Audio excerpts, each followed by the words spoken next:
Welcome, folks.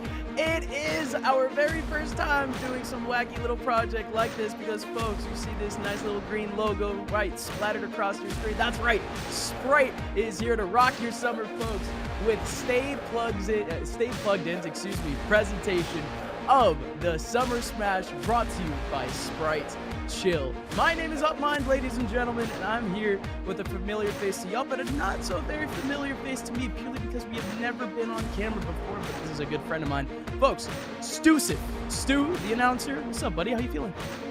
I'm feeling pretty good, feeling chilled out, and definitely thanks to Sprite Chill, but also working along with a good buddy of mine. For the very first time, it's been a long time coming, us teaming up together, but frankly, it's been a long time coming for Stay Plugged In and Sprite Chill to team up and create some of the best Smash experiences on offer this summer. Yeah, ladies and gentlemen, I mean, we've already seen Stay Plugged In do some crazy things within the Super Smash Brothers world already this summer. We had Play Versus with Stay Plugged In just about a month or two ago, hosted by Nintendo themselves. But ladies and gentlemen, this stream right here is brought to you by Sprite's new limited edition flavor, Sprite Chill Cherry Lime. And ladies and gentlemen, we are very excited to get kicked off with this, what is more or less a limited edition type event, right? Because this is the very first time that we are doing it. Again, it is the Summer Smash. As we can get acquainted a little bit with what's going on, it's time to break the ice.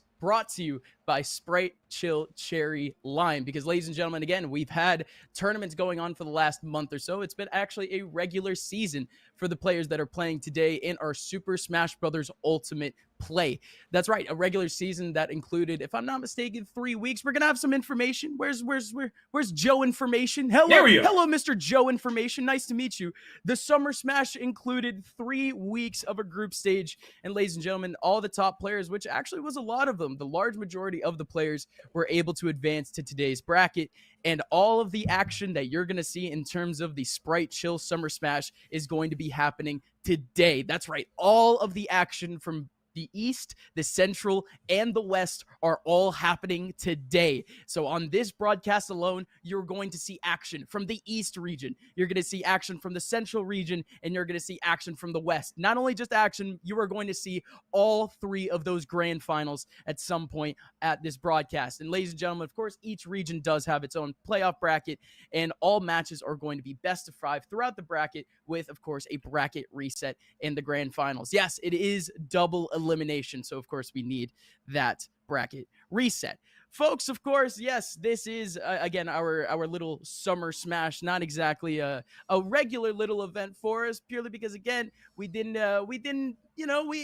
haven't seen an event like this coming out from Sprite. We haven't seen Stay Plugged In do something in terms of just like spreading out all 3 regions. We've combined all 3. Hopefully we can get a big bracket going forward, but for each region we actually get money for all of them. It is $125 for the winners of each one of our 3 regions, and it's going to pay out $200 to each region. So it's a good chunk of change. That's all that really matters, folks. We're all chilling already in the summer, and we're going to chill with a little bit of extra cash in our back pockets. Isn't that good? Isn't that good, Mr. Stu? Doesn't that sound about right?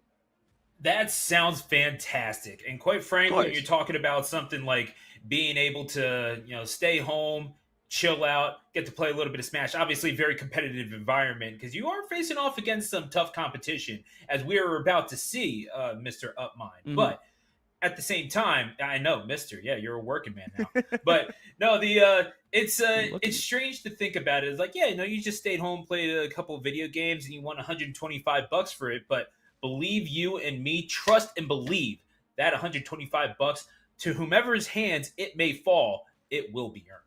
Ladies and gentlemen, of course, we do have a couple of partners to thank for this tournament happening, ladies and gentlemen. Of course, we can't do any of this without the support, of course, from our advertisers and from our sponsors here today. So let's kick it off right with, of course, the main head behind all of this. It is none other than Stay Plugged In. Stu, what do you got for us in terms of Stay Plugged In? What do you know about Stay Plugged In? Well, what I can tell you is that they have teamed up with Sprite. Stay Plugged In, obviously the premier recruiting platform for esports scholarships, teaming up with Sprite to highlight the important role that gaming plays in advancing student opportunities. Now, the Spin website, it has contact information for exactly who you need to talk to. You can message college esports recruiters directly through the Spin website and invite them to watch you compete at the next Spin event that you are attending. Trust and believe people are watching this stream to see who they like. And every student's wants and needs in a school are obviously different. Hey, they're unique, just like every one of us, right? So they can work with the Spin recruiting specialist to create a personalized plan of action and narrow down the search to schools that make sense for you. Folks, that's pretty dope. So you're going to want to go to staypluggedin.com. That's staypluggedin.com and create your free player profile. Start your journey to college today. And that's not all we got going on. I mean, tell us a little bit about Emerge if you don't mind, Mr. Gus. Ladies and gentlemen, Emerge. I mean, listen, we have some product here for our players, but of course, this is a product here for our business owners out there. For the esports landscape, ladies and gentlemen, it's a very overwhelming environment. Let's be real. It's overwhelming for owners, for directors of new esports team, leagues, clubs, and programs. We know how overwhelming, we know how much it can be. So, of course, we partnered up with Emerge. Let Emerge take the burden of merchandising off your hands. Organizations of any size can work with Emerge to create a custom online storefront with on-demand printing and fulfillment, all while generating revenue for your org. That's right. With an Emerge storefront, you not only, of course, get your merchandise out there to millions of people out there in the esports world, but of course, you can also get yourself a 50% cut of the proceeds from every single sale. That's right. 50% of all the proceeds of every sale go back straight to their program. With a Booster Club storefront, Emerge, you never have to purchase or keep inventory. That is right. Emerge does all of that management for you. They take all the hassle of fulfilling orders. Replace stress with revenue. Visit emergeapparel.gg. Let me say that one more time. Emergeapparel.gg and start the process of creating your custom team shop today. Ladies and gentlemen, again, we've gotten the students set up. We've gotten the fans set up. And now, of course, let's get ourselves at least a little bit of a network now, because Spin has one more product to offer up to you guys. Ladies and gentlemen, we have a little bit of a video to introduce to you guys. Introducing Spin Labs. Oh, excuse me. Actually, let's talk over this one. Not a video, excuse me. But Spin Labs, ladies and gentlemen. Spin Labs. If you haven't heard of it, this is yet another initiative for our budding esports programs out there.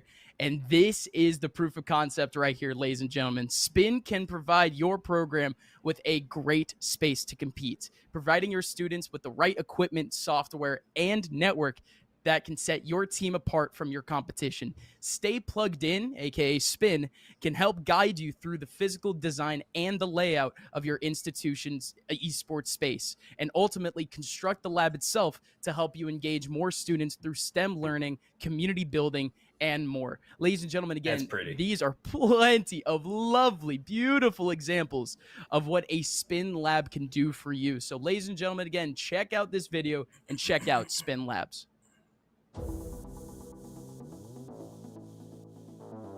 Today is the next step in the progress of building an esports program. We built our room. We are part of helping SMSA build their room, and today we're having our first in-person scrimmage. That excitement that had other sporting events, we're now going to get that. So it makes that connection for kids. Like, this becomes part of their home. They feel a connection to it. They want to be here. All right, you guys are all okay. I'll go run. Go off. Wait. Okay, run dead. Good all. All right, I got Ryan. The room is outstanding. We are so excited to have this esports room, the state-of-the-art equipment and technology to best support our learners have the best esports experience. When you're here, you just have as much fun as possible. You build a family, to be honest. All right, I got Ryan. We have, I got Mercy.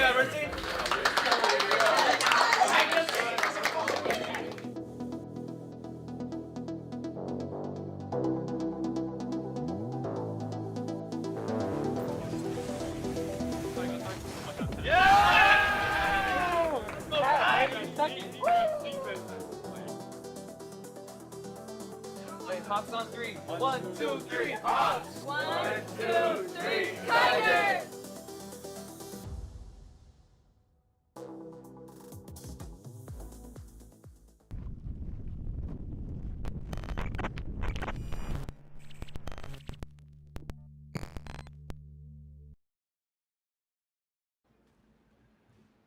That is absolutely hype. Honestly, I'm stoked for all the students that could potentially be engaged with Spin Labs. And folks, you want to bring that hype to your students, go ahead and send an inquiry to Renee at staypluggedin.gg. Renee at RENE at staypluggedin.gg.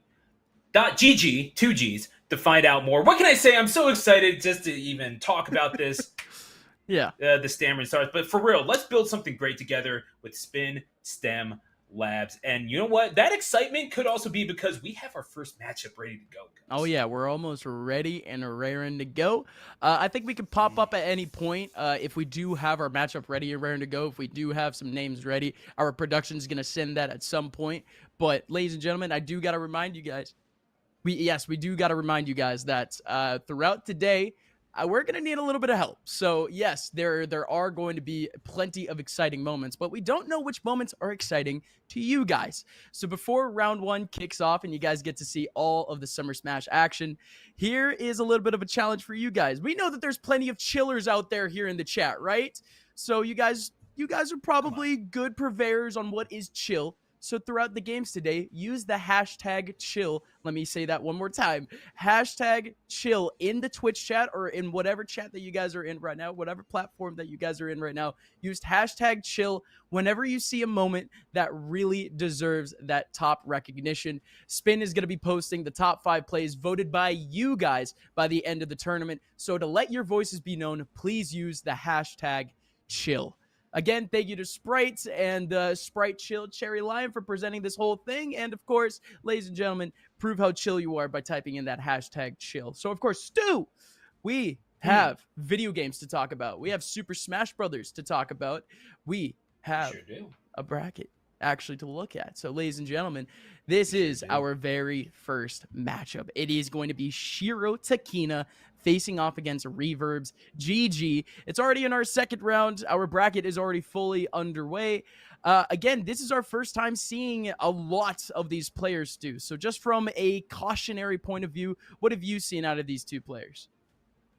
I mean, from what I've seen, generally just kind of they've been working their way through the bracket. And I mean, not always, with success, but then again, you talk about like the beauty of the struggle is something that you hear a lot of like soccer-oriented countries talking about. This is like there's beauty within the struggle, and it makes you stronger and it makes you a fiercer player. The 17 and 18 seeds in this bracket playing for the right to play the number 1 seed in the East region, Master 1801. It is going to be a rough road ahead for one of these two, but before that, they have to get through each other. Shiro Takina and Reverb's GG. It will be a tough fight, but it's those tough fights that make us even stronger. It's Shiro Takina that's going to be stepping up on one side representing Connecticut. Stepping up with the Terry Bogard alongside the Pyra and Mithra. Alongside on the other side, we're going to be getting Reverb's GG facing up mainly on the Greninja. Has a couple of pockets here and there. But what Stu was trying to mention to you guys was that this was a pure struggle. We actually do have quite a few players in this bracket that are considered undefeated. If I'm not mistaken, there's one person from every group that won every single one of their games. And there were 6 games in the regular season per group. So for them to be undefeated, they would have to go at minimum 6 to 8 games totally undefeated. And we have multiple players like that. Here for these players, though, in terms of Shiro alongside Reverbs, he only took himself, I want to say it was like a 2-4 record in the group stage. I can confirm that. 2-4 record coming in from the group stage, while Shiro Takina only had a 4-4 record.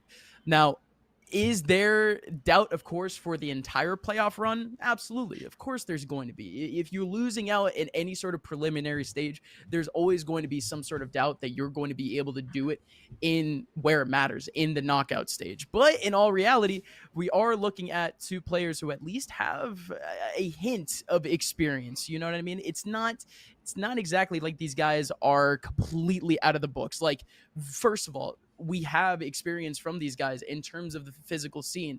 We have seen Reverbs play already 56 games on LAN in person.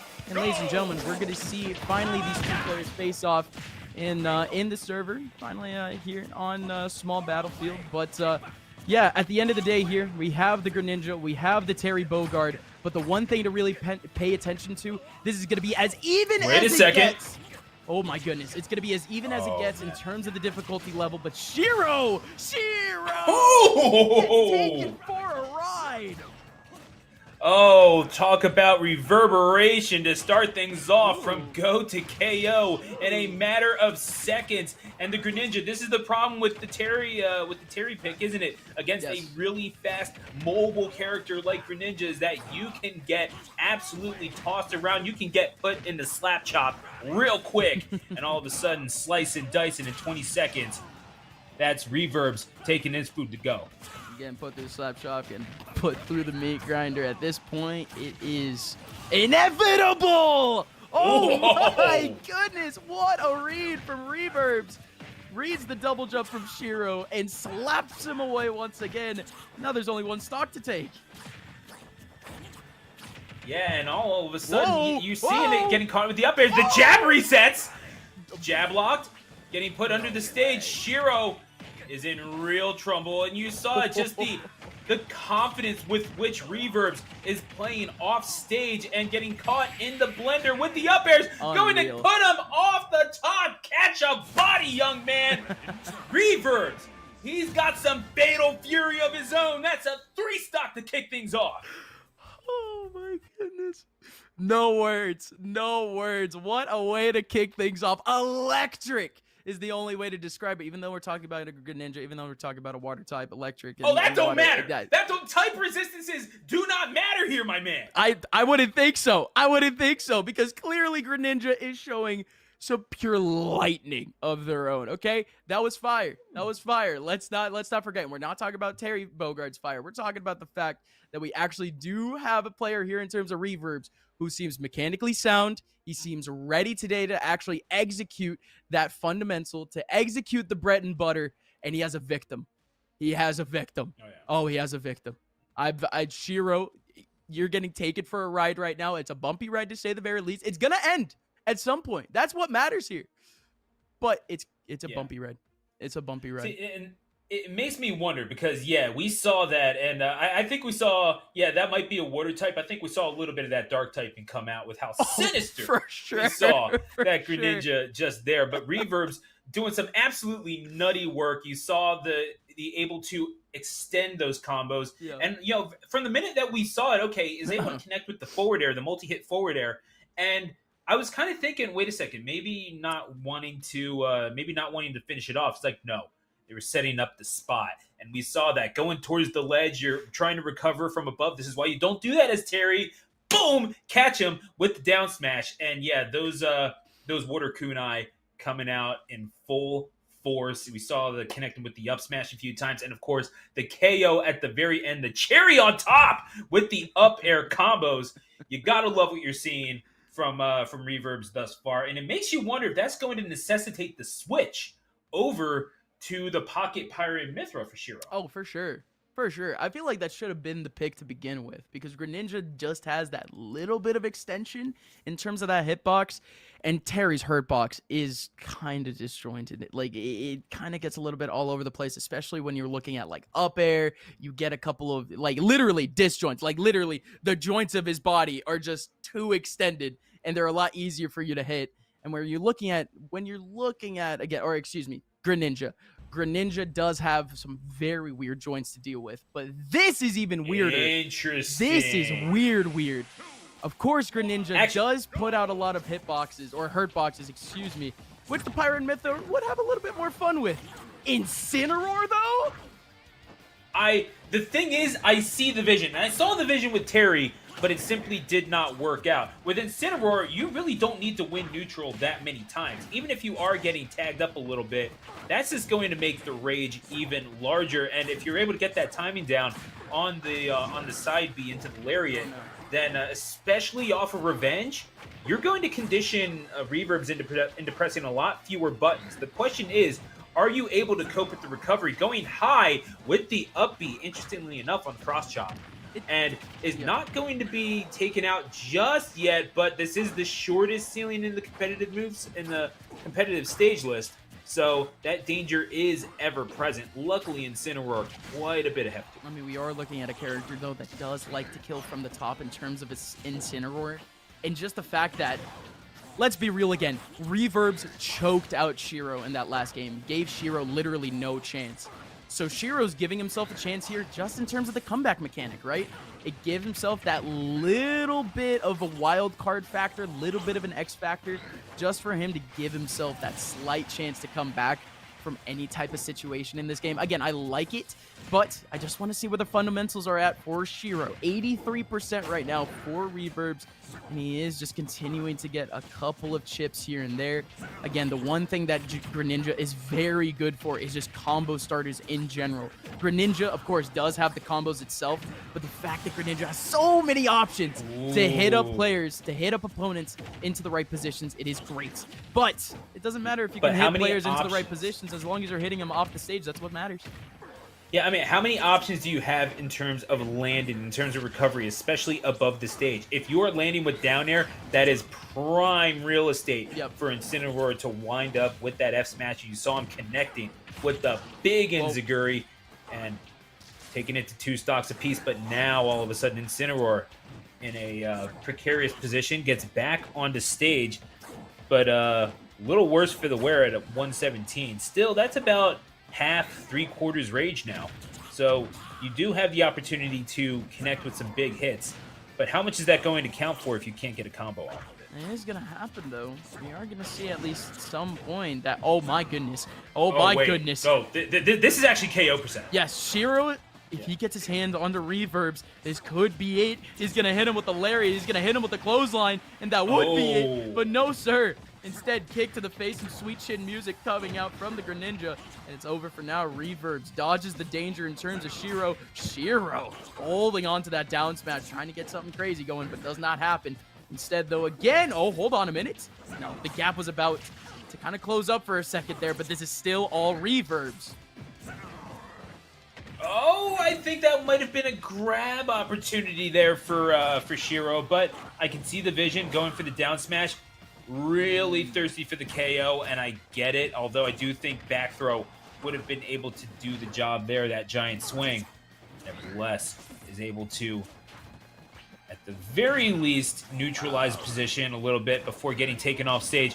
One of these characters is doing a really good job at utilizing their grabs, and it's not the grappler, it is Reverbs doing the job and eventually supplementing those grabs that they were forced to go to a little bit with the hitboxes and eventually rewarded with the opportunity to get that up smash in the middle of the stage. That is a cherry on top if I've ever seen one. And yeah, Gus, we're seeing it, like, we're seeing some challenges being put forward by Shiro's, asking some pretty tough questions, but thus far Reverbs has been flawless with the answers. Yeah, again, you could kind of see Reverbs getting pushed up against the ropes a little bit, both metaphorically and physically there in the game. But again, in all reality, it was just going to come down to whether or not we could actually get some strings out from Shiro, whether or not he could actually finish off the kills.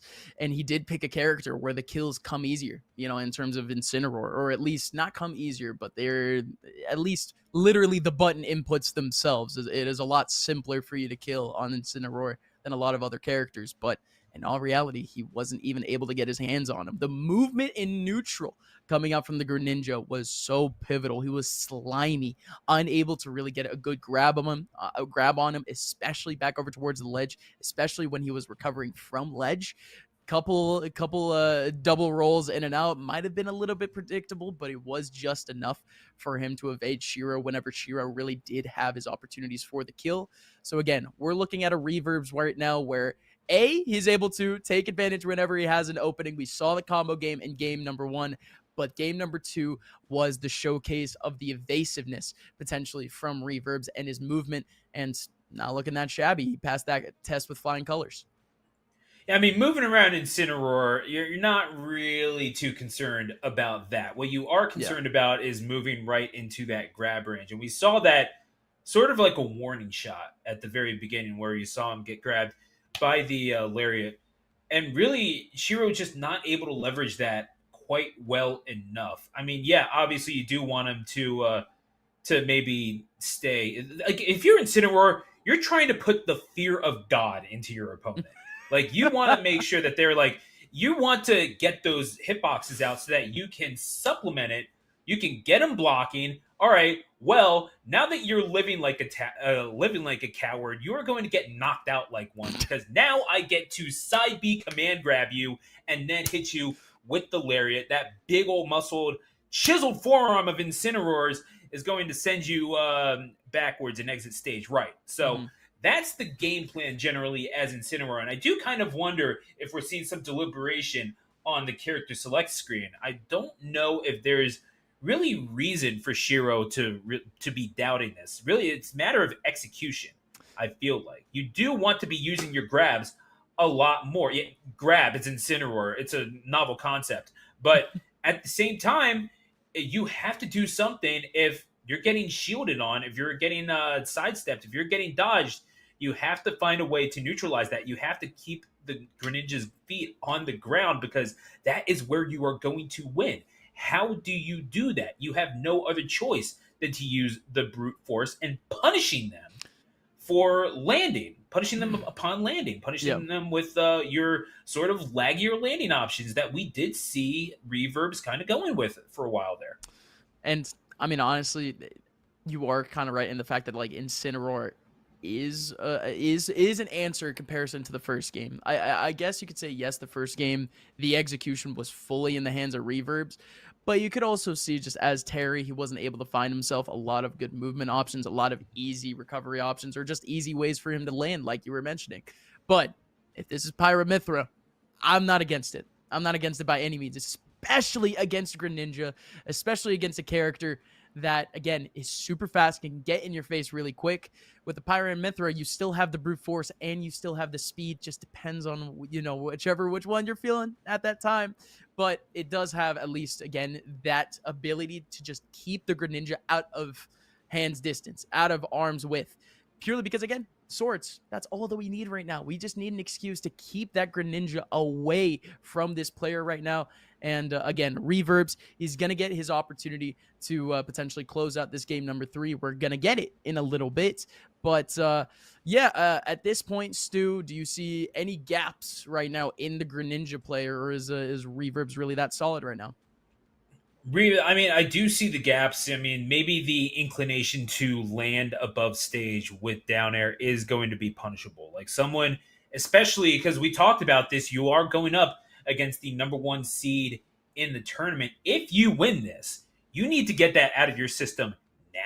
Because if you're landing with down air as Greninja, that means you are planning on the ground, and that means you are basically a tree. And what is Incineroar going to do except uproot you? That's what we saw with the one stock that Greninja wound up losing. And granted, at a pretty high percentage, all things considered. But maybe you're going to lose that stock anyway. But the fact that you were able to do that from the middle of the stage, you still presented that opportunity. You teed him up, and Shiro was able to tee off on you. Other than that, Reverb's solid movement, more than willing to commit to the full hop is what I saw. Because and that's good, but it is reactable. That's the whole thing. Like, jumping, it's a movement thing. It's also a frame commitment. So the more that you're jumping, if you're able to, get yourself, short hopping and throwing out your buttons that way, creating a sort of offensive where we're seeing the double jump. Interesting. So maybe we're going to see a little bit more off of the full hop here. Why not just go full throttle with it as Reverbs? Young Jason breaking out the pit, interestingly enough. I love it. The multi-hit opportunity, the wider hitboxes. It's just, you could just throw out a move and you can just kind of feel that it's going to hit every time anyways. You just point it in a general direction and it hits. Dark Pit is just that type of character sometimes. And it's a little bit better than Greninja, which does have to be a little bit more calculated, to say the least. Pyramithra getting exposed. Reverbs takes away the first stock. Shiro had no chance at the recovery. It wasn't exactly linear, but Reverbs, he got him out immediately. Yeah, and we're seeing this pocket option here from Reverbs trying to get a little bit of a warm-up in on the Dark Pit. I do kind of wonder, okay, if you're going to do this against Pithra, then you might as well practice it now. Practice those drag down nairs. Practice confirming into that, because this is how you're going to make your money. Proverbially speaking for now, perhaps literally if you are able to move on past the number 1 seed in waiting. And yeah, perhaps there's a path forward to this with Dark Pit. You're able to range them out. You're able to utilize those arrows for that chip damage. You're able to do all that good stuff with the side B. But then again, got a little bit of a Prominence Revolt on your hands as well. And that is going to be stock number 1 taken off of Reverbs as Shiro gets on the board. 2 stocks apiece, and saw that coming from a mile away. That is going to be Shiro on the offensive now. Reverbs. It's probably the closest that we've seen Reverbs to Shiro this late in the game. And I say this late, we are still only on the 2nd stock. But there is Reverbs. Already taken away Shiro's 2nd stock, and this is now the drive to move on to the next round here in winners. Reverbs already taking Shiro for a ride. Couple of nairs going in. Also tries to go for the fair, but it doesn't work out. At this point, though, Shiro at 43% needs to get back on stage, needs to get something started, because Reverbs has been pretty much flawless in this 3rd stock. And we're seeing it now. I mean, the willingness to go to that pit nair, it is awful good. And yeah, the fact that you can do it upon ascent and descent, I mean, it's a legit combo starter if you're able to get descending nair. But the way that you're seeing it used primarily has been on the ascent. So you're seeing it just kind of, okay, well, let's carry Shiro across the stage, especially as Pyro. You're not going to be as quick. Good sidestep from Shiro to get back on the offensive, but dash attack is going to send Shiro off stage. Looking for the, oh my goodness, just out of the range of that side B. Frame 5 down smash. It is frame 5. It's pretty ignorant, gotta say. But as a pit player, I approve. But it's going to be the side B into the face. Catch an electrocutor straight to the jaw. And that is going to be Dark Pit spreading its wings and taking our hero Reverbs. A little test for Echo in the first round. 3-0. And going on to face the number 1 seed, Master 1801. Yeah, that's Reverbs for you. I don't think there was ever really any doubt for this player. Again, going into game number 3, I think the only time we really doubted was just the fact that we saw the character selected. It was like, oh, okay. It's not. I guess it's I guess within the same tier too. Like I was about to say, like potentially like a lower tier character, but you're Ninja, Dark Pit. I think you could kind of float them at the same, anyways. But still, I mean, good character is just regardless outclassed by so many other characters that do the same thing. It is a matchup check, though, so you're doing fine. Like, you've played Pyras and Mithras. Maybe they haven't played as many Dark Pits. Yeah, but regardless of all that, at the end of the day, it really just came into a lot of raw interactions. A lot of that falling there to start a couple of interactions, dash attacks to fall into interactions or to start chains. It was kind of just raw play coming out from Reverbs to begin with. So can't exactly complain about that. But folks, that is the finish of our first little series here. So the only thing that we could really do at this point is hit the cooldown, folks. The cooldown brought to you by Sprite, Chill, Cherry, Lime. And folks, we do have a couple of replays coming up for y'all, trying to take y'all through the story of what happened in this very last game. But one thing that you're going to realize through the replays real quick is, once again, Shiro, to me, had no chance. What do you think, Stu? Was there ever really a time that Shiro could have changed up a slight bit in terms of the play style, could have maybe taken advantage of 1 or 2 interactions, and the game could have flipped? Or was this really all Reverbs? In retrospect, it does kind of feel like it was all Reverbs, but also Shiro didn't have the wrong idea, I don't think. Because you're seeing that, okay, well, if I'm not going to win neutral, then I might as well try to get the most damage that I possibly can every single time. To me, the Incineroar was kind of working. You just needed, it was an execution test at that point. So as we're going to see on a few of these replays, game number 1, the Terry, you're not recovering high and getting away with it. Going to get, just straight up sidestepped on the Buster Wolf. and caught with the kunais, then you're put in the blender. How many times has that happened to all of us? If you have been caught in a up air string by Greninja, you may be entitled to financial compensation. But 2, you got that. I mean, carried on over. And it does kind of do a disservice to how well the Incineroar did, at the very least taking a stock. But yeah, the way that we saw the Prominence Revolt coming out, the Pyra and Mithra probably was the play from the very beginning. I have to admit that you're right there. But there's the cherry on top, the Electrocutor, the Electroshock right to the jaw to take him off the side of the stage. And yeah, that's the thing.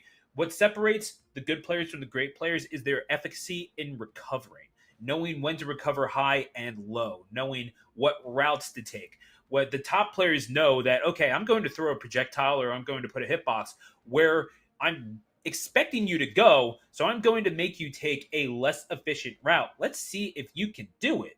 So you're going to see that more and more as this tournament goes on. But the player with the better understanding of that was the player that won, and that was Reverbs. You saw how well Reverbs was able to do at the ledge, how well they were able to connect with those smash attacks at ledge that just extend over a little bit, getting those 2 frames.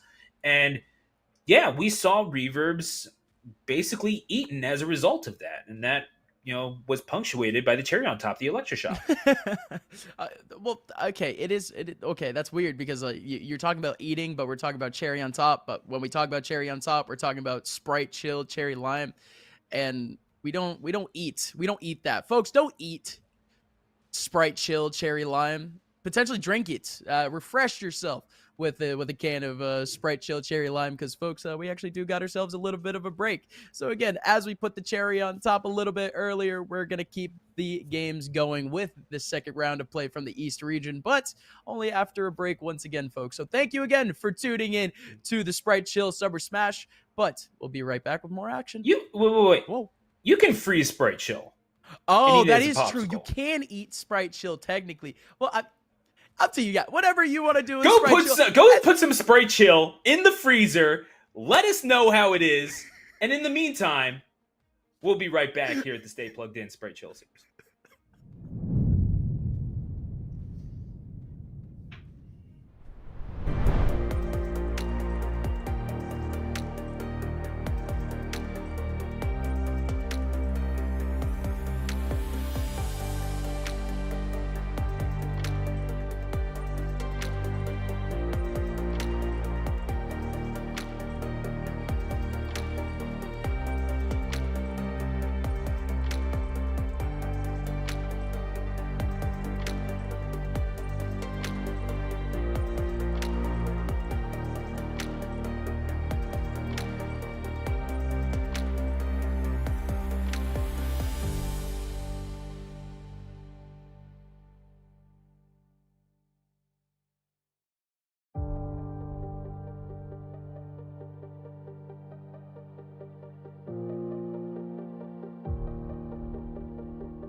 All right, welcome back to the Sprite Chill Summer Smash. Ladies and gentlemen, my name is Upmind. I'm joined here by the one and only Stu, the announcer. And Sprite Chill Cherry Lion, ladies and gentlemen, presents to you guys this amazing East region bracket that we have ahead of ourselves here in Super Smash Bros. Ultimate Action. We have yet another matchup ready for you guys. It is round number 2. It is going to be a man by the name of... Hold on a minute. Super Gamer 2006 or sorry, if I were to reread the number, of course, 20,064 versus of course Nelson, Big Nelson himself. I just want to let you know right now,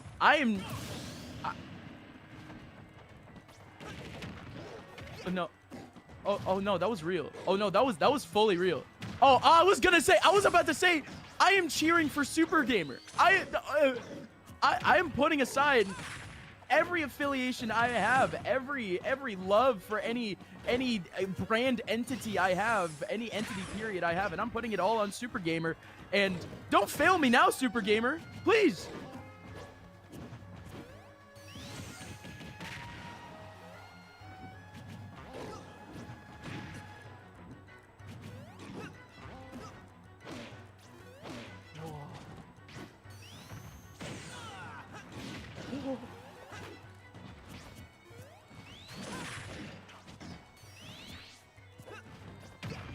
Oh, Stu. Wait, Stu. Hello? I mean, hey, Stu? honestly, I just thought hey. I thought the gameplay spoke for itself. So we're seeing now Super Gamer, got the SD, but it's so it goes, getting caught with the back air as well. It is a rough situation to be in, especially when you have DK. Those large hitboxes. That back air is basically equivalent to what Cloud's was in the previous Smash game, and now you're getting caught with a big old fist to the face. The opposite way. Yeah. Fun fact. Donkey Kong punching you in the face. It hurts. So you're going to get back thrown at 120%. Homing attack just to threaten and not going to roll into it, but going to pile on more damage.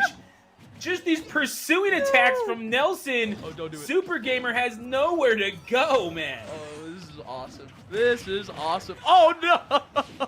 Yeah. Watching Donkey Kong in flow state is actually one of the most beautiful things in gaming. I'm not gonna lie to you. Super Gamer, if you thought you were a Super Gamer, meet Nelson88_. All right.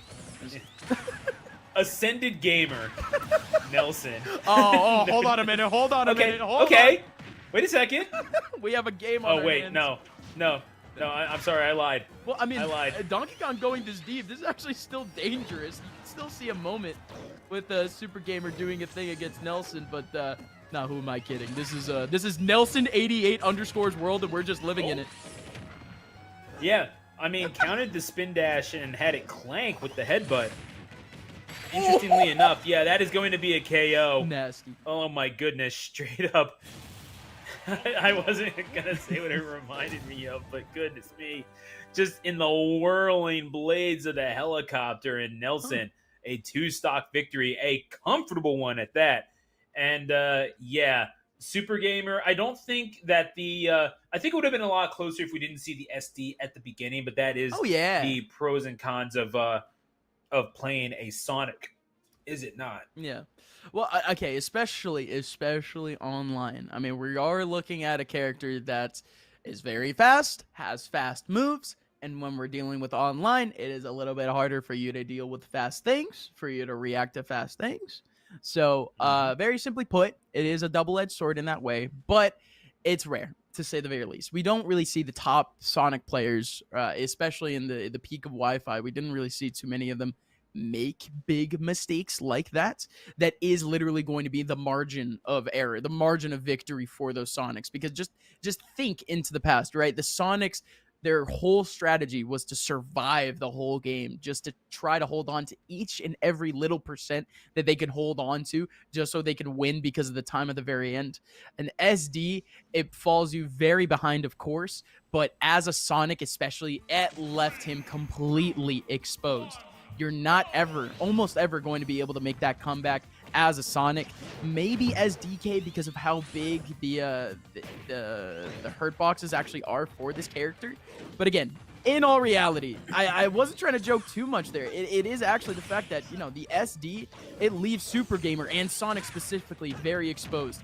But we move on. Oh my goodness, we move on, and Nelson almost moves up already, trying to get himself yet another spike onto Super Gamer. But instead, we're still living here. 80 versus 54, and this time, it is actually Super Gamer with the lead.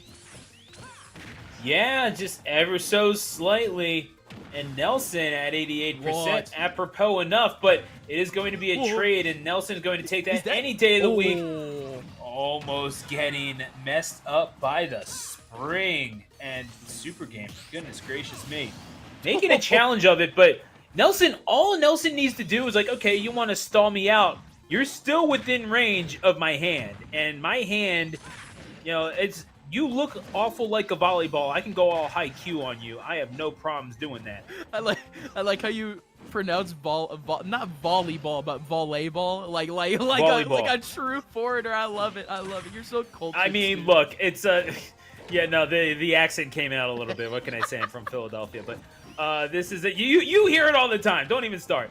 But it is going to be a dash attack, getting caught and followed up with a back throw into the back air. Super Gamer on the board. This is not undoable. Not at all. No, this is golden here for Super Gamer. If anything, again, this is so Sonic. He can do exactly that. He can just wait for his opportunities against Nelson. Hold on a minute, no jump. But that air dodge is one of the best in the game, if not the best in the game. Super Gamer sticking his distance with Nelson. That down B should have been able to do it for him. Here comes a back throw. Super Gamer has Nelson up against the ropes. And he actually forces Nelson to switch up his recovery a little bit. And Nelson SDs because of it.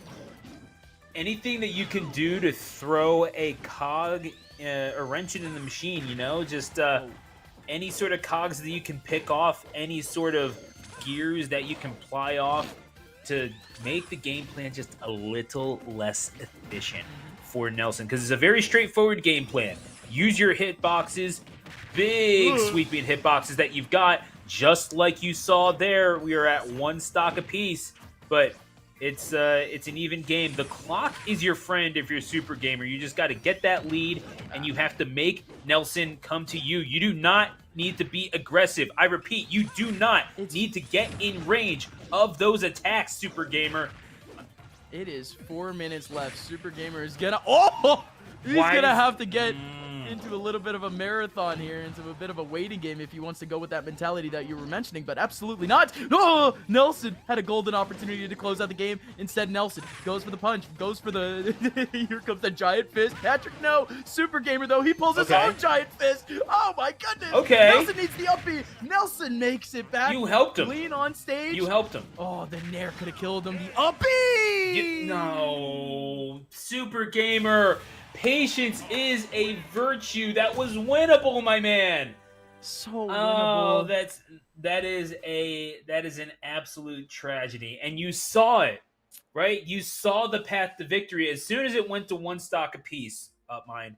I do want to point out that you had the lead, and I'm just going to say, I'm going to let in the people who aren't familiar with Smash in on a little bit of a meme with Sonics. Up a stock, you know the vibes. Camp that man. Yep. Camp that gorilla. What are you doing? You do not need to get in his face. The man has a range. He has his arms is basically a swordie.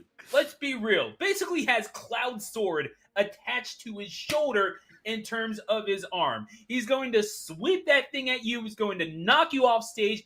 He can even this matchup in the blink of an eye. You are the blue blur. You can force Donkey Kong to come into your area. You have no obligation to enter their zone. And as we're going to Kalos, I can see now, maybe Super Gamer, if you want to utilize the space that you've got, this is the place to do it, and we are going to have a moment of retrospection, it feels like. Nelson, don't do it. Nelson Super Gamer. Nelson. Not really sure what's going on here. But Nelson's being really nice, actually, if I'm not mistaken, because I think that is the beginning of the game. Super Gamer is AFK, and Nelson, if he wanted to, he could have taken away all 3 stocks right there and then.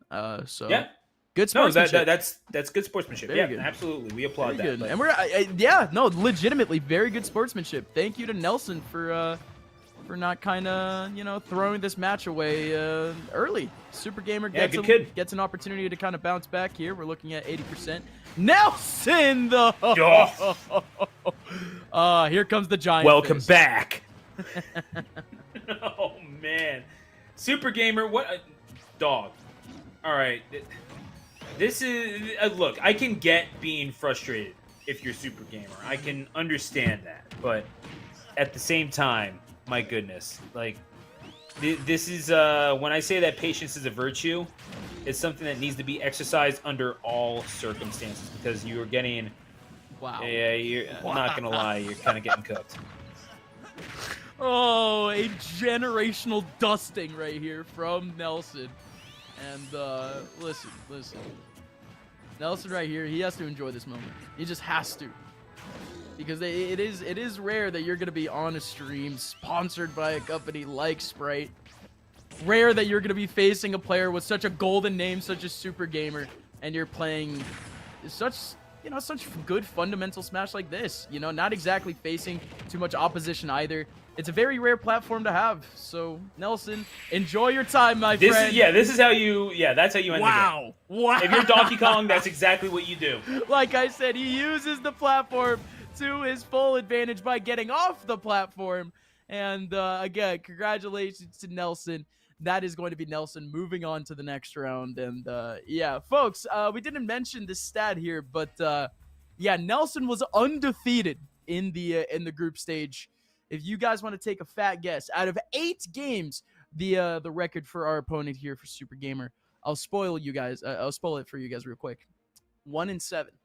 1-7. So let's compare that real quick. That is a 1-7 player in the way that he performed. I don't think that's what we saw. I think actually Super Gamer overplayed his stature, overplayed his positioning from the group stage, proved that he can at least fight back a little bit, at the bare minimum. If not, of course, he was starting to feel himself during that game number 2. He was actually starting to get the right gameplay, the right mentality, the right approach early on in that game number 2. Took Nelson to last stock. And I mean, again, in all reality, you still got to give it up to Super Gamer, regardless that it looked like a clean 3-0. Again, no joking here. Nelson was legitimately up against the ropes in game 2.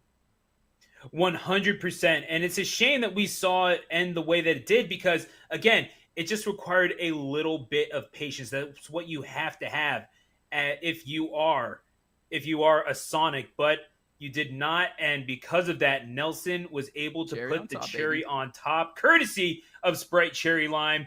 That's what you do. You are DK. You get that cargo throw, go into the corner, toss him down. It's a 3-stock victory. Let's call it what it is. I know that it said 2 on the bottom. I'm sorry. But the thing is, when you are... Oh, no, we get that right there. But, no, the what you're seeing now as we're cooling down from that match, obviously, is when you are Sonic, you do kind of need to cool down in the middle of that match, if we're being real. Because, again, you are under no obligation to go into the DK's hitbox space. This is a big range that Donkey Kong has. You are the fastest character in the game. You are the blue blur, the fastest thing alive. Your whole thing is speed. You get to have Donkey Kong try to enter your range, try to implement his offense there. You don't need to be spin dashing in his face. You don't need, you do that as a mix-up every now and then. That's not your whole offense. So the fact that we saw that, and I feel like it could have been really just sort of summed up at the end of that game number 2, where you saw all he needed to do was wait out the sort of the standing up B with the whirly bird, but got up a little too early, was too anxious to get up to get back onto the stage, and caught the last hitbox, the very last hitbox as a result, and suffered the KO. Super Gamer, again, you can tell a capable player, but needs the correct mindset if they want to move forward with their gameplay. And Nelson will be moving on in this bracket as a result, an undefeated player, and you can see why. That DK is a problem. Yeah, no, it just in the pure bread and butter, right, of the DK. No, you saw so many little back airs, right? You did see some pretty good offstage play, even though whenever he was the one getting pressured off stage, it did look a little shaky. Then again, what DK doesn't look shaky off stage? So still got to give it up to Nelson there. He still continues to look undefeated. He passes the eye test in terms of his performance from the regular season, and he moves on again to our next round. Now, if I'm not mistaken, we should be going to a break in a little bit. I don't know if we have another game set. And yeah, looks like we are going to head into a break. Folks, thank you so much again for tuning in to the Sprite Chill Summer Smash. Again, what a great name, by the way. Sprite Chill Summer Smash just rolls right off the tongue. Folks, go get yourself a can of Sprite Chill Cherry Lime from a store near you. Get yourself Put some Sprite Chill on your tongue. On your what now? On your tongue. That's how you drink it, man. On your tongue, folks. So we've gone over two things. We've gone over eating Sprite Chill, and we've gone over putting Sprite Chill on your tongue. Now, these are two things that technically you should be doing with Sprite Chill, so I'm not going to go against it. Folks, put it on your tongue, eat it, frozen, whatever you want to do. Sprite Chill Cherry Lime is the brand new limited edition drink coming out from Sprite, and again, it tastes just like a lime Ricky. It is the flavor of the summer, if I do get to say so myself. So go get yourself one of them cans over at a store near you. And folks, come back here after the break so we can catch the rest of our bracket. Things are heating up. We're getting into the winner's quarters side of things here in our bracket. So stay tuned again. Summer Smash action will return with a can of Sprite Chill, of course.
The Sprite Chill Summer Smash is back, folks. We have ourselves top 8 action. We've already made it to the end, more or less, the twilights, perhaps, of our bracket here. But this is where things really get entertaining. We get to see the heavy hitters face the heavy hitters.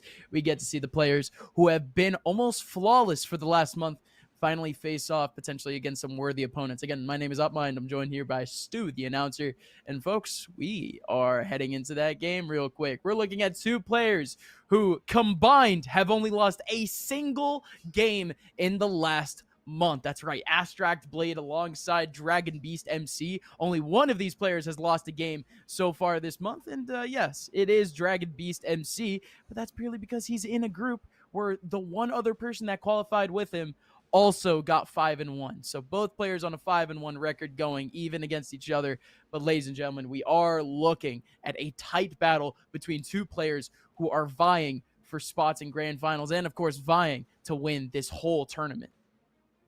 Yeah, and 2 very different paths to this point in the tournament, not mine. You're talking about Dragon Beast, someone who's out of Connecticut, has played, made a name for himself up in that sort of New England area with the DDD. So no, shout out to New England for sure. But no, doing it with the DDD. It's a character that part of the world does have a little bit of experience with. Strangely enough, they do interact a little bit with Tri-State Jersey. You get swing a bat, you'll hit a DDD pocket at the very least. We have so many people I want to say like once a month, once every like 2 months, we have people coming in from Massachusetts and Connecticut making a road trip down to a New York weekly or monthly. They will have a DDD. It happens all the time, and they will have a DDD. It's so strange. It is. This character is not that good.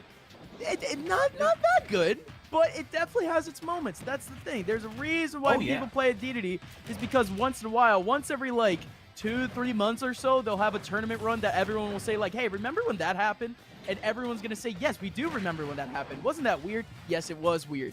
But for the one person that played the DDD, they are very proud of themselves. They're going to put it on their fridge, and they're going to be very proud of it. AKA Dragon Beast MC, I want to see this moment on your fridge by tomorrow. Astract Blade at 100%, and they are gone. Ooh.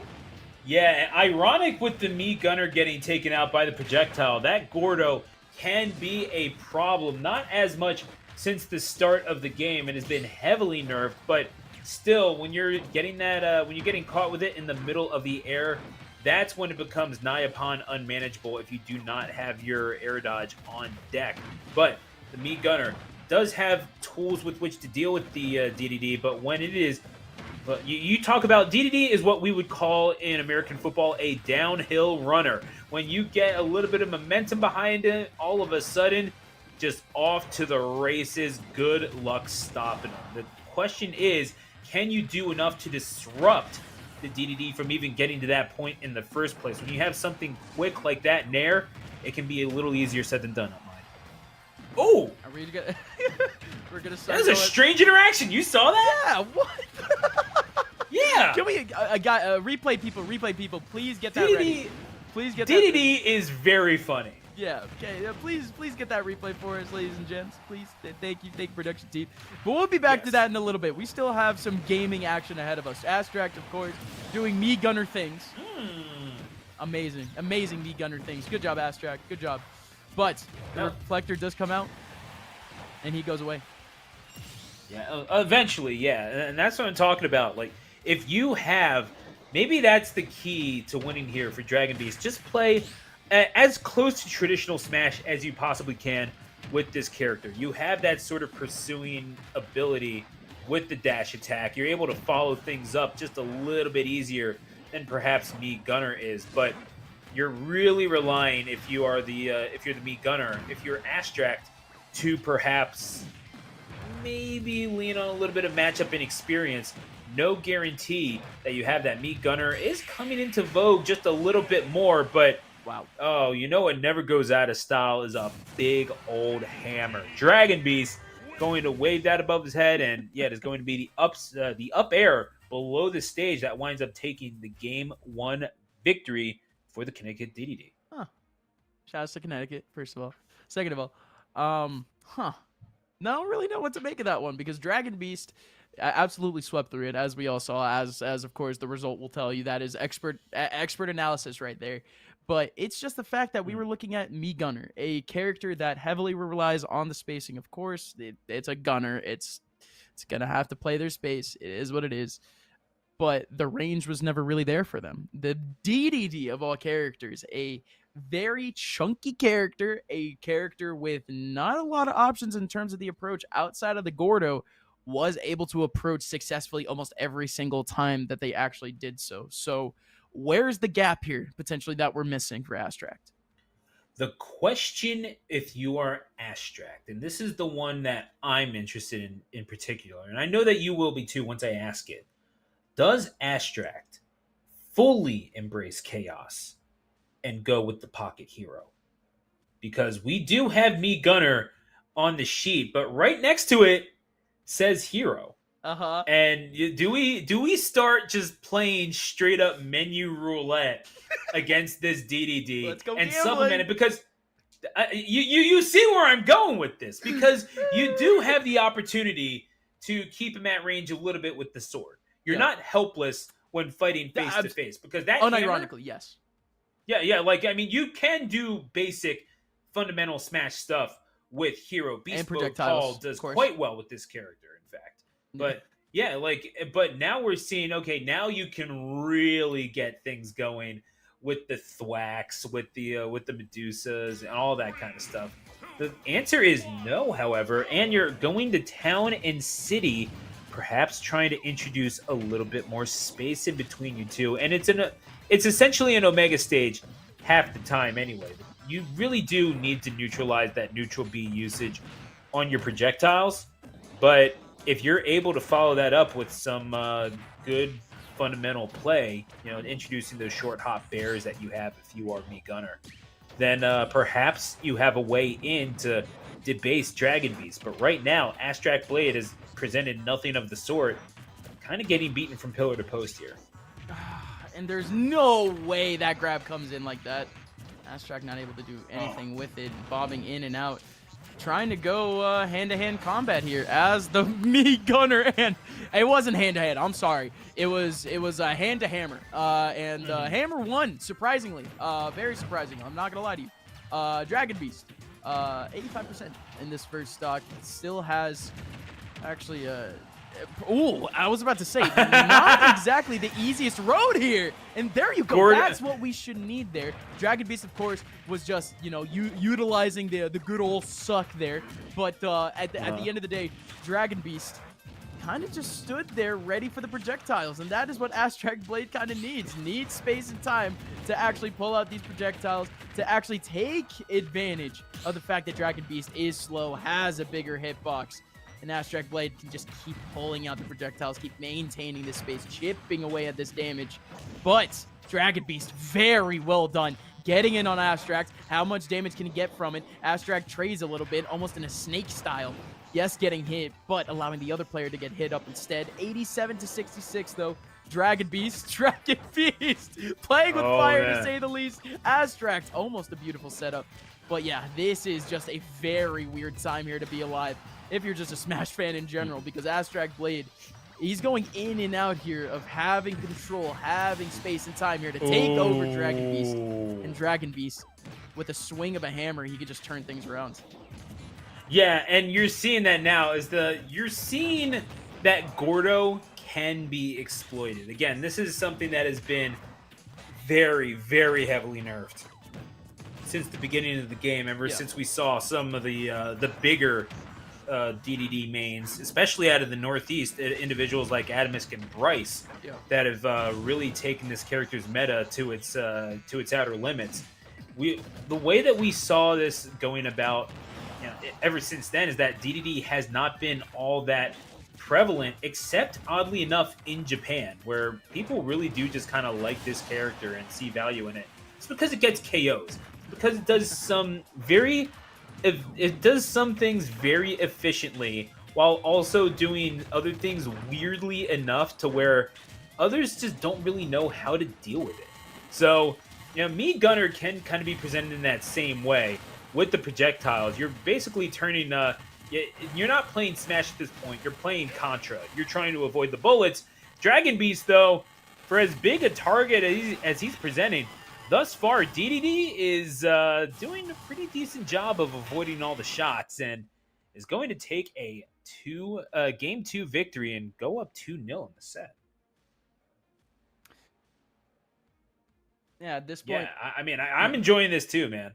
As you can tell, I really am enjoying it, right? I really am. Now my headphones had a little bit of a technical difficulty there, but yeah, I'm enjoying it to the extent of we're seeing a character here in DDD that I didn't expect to be taking this series kind of so lightly, or at least playing in the play style that he is. He is literally right in Me Gunner's face every opportunity that he gets. But in game number 2, though, we did see, of course, a lot more of that spacing. I don't know whether or not to attribute that spacing to the fact that Astract was getting a little bit shiftier, or to the fact, of course, that the DDD was maybe slowing down a little bit, was going for a couple more kind of cheesy setups rather than just going for the bread and butter.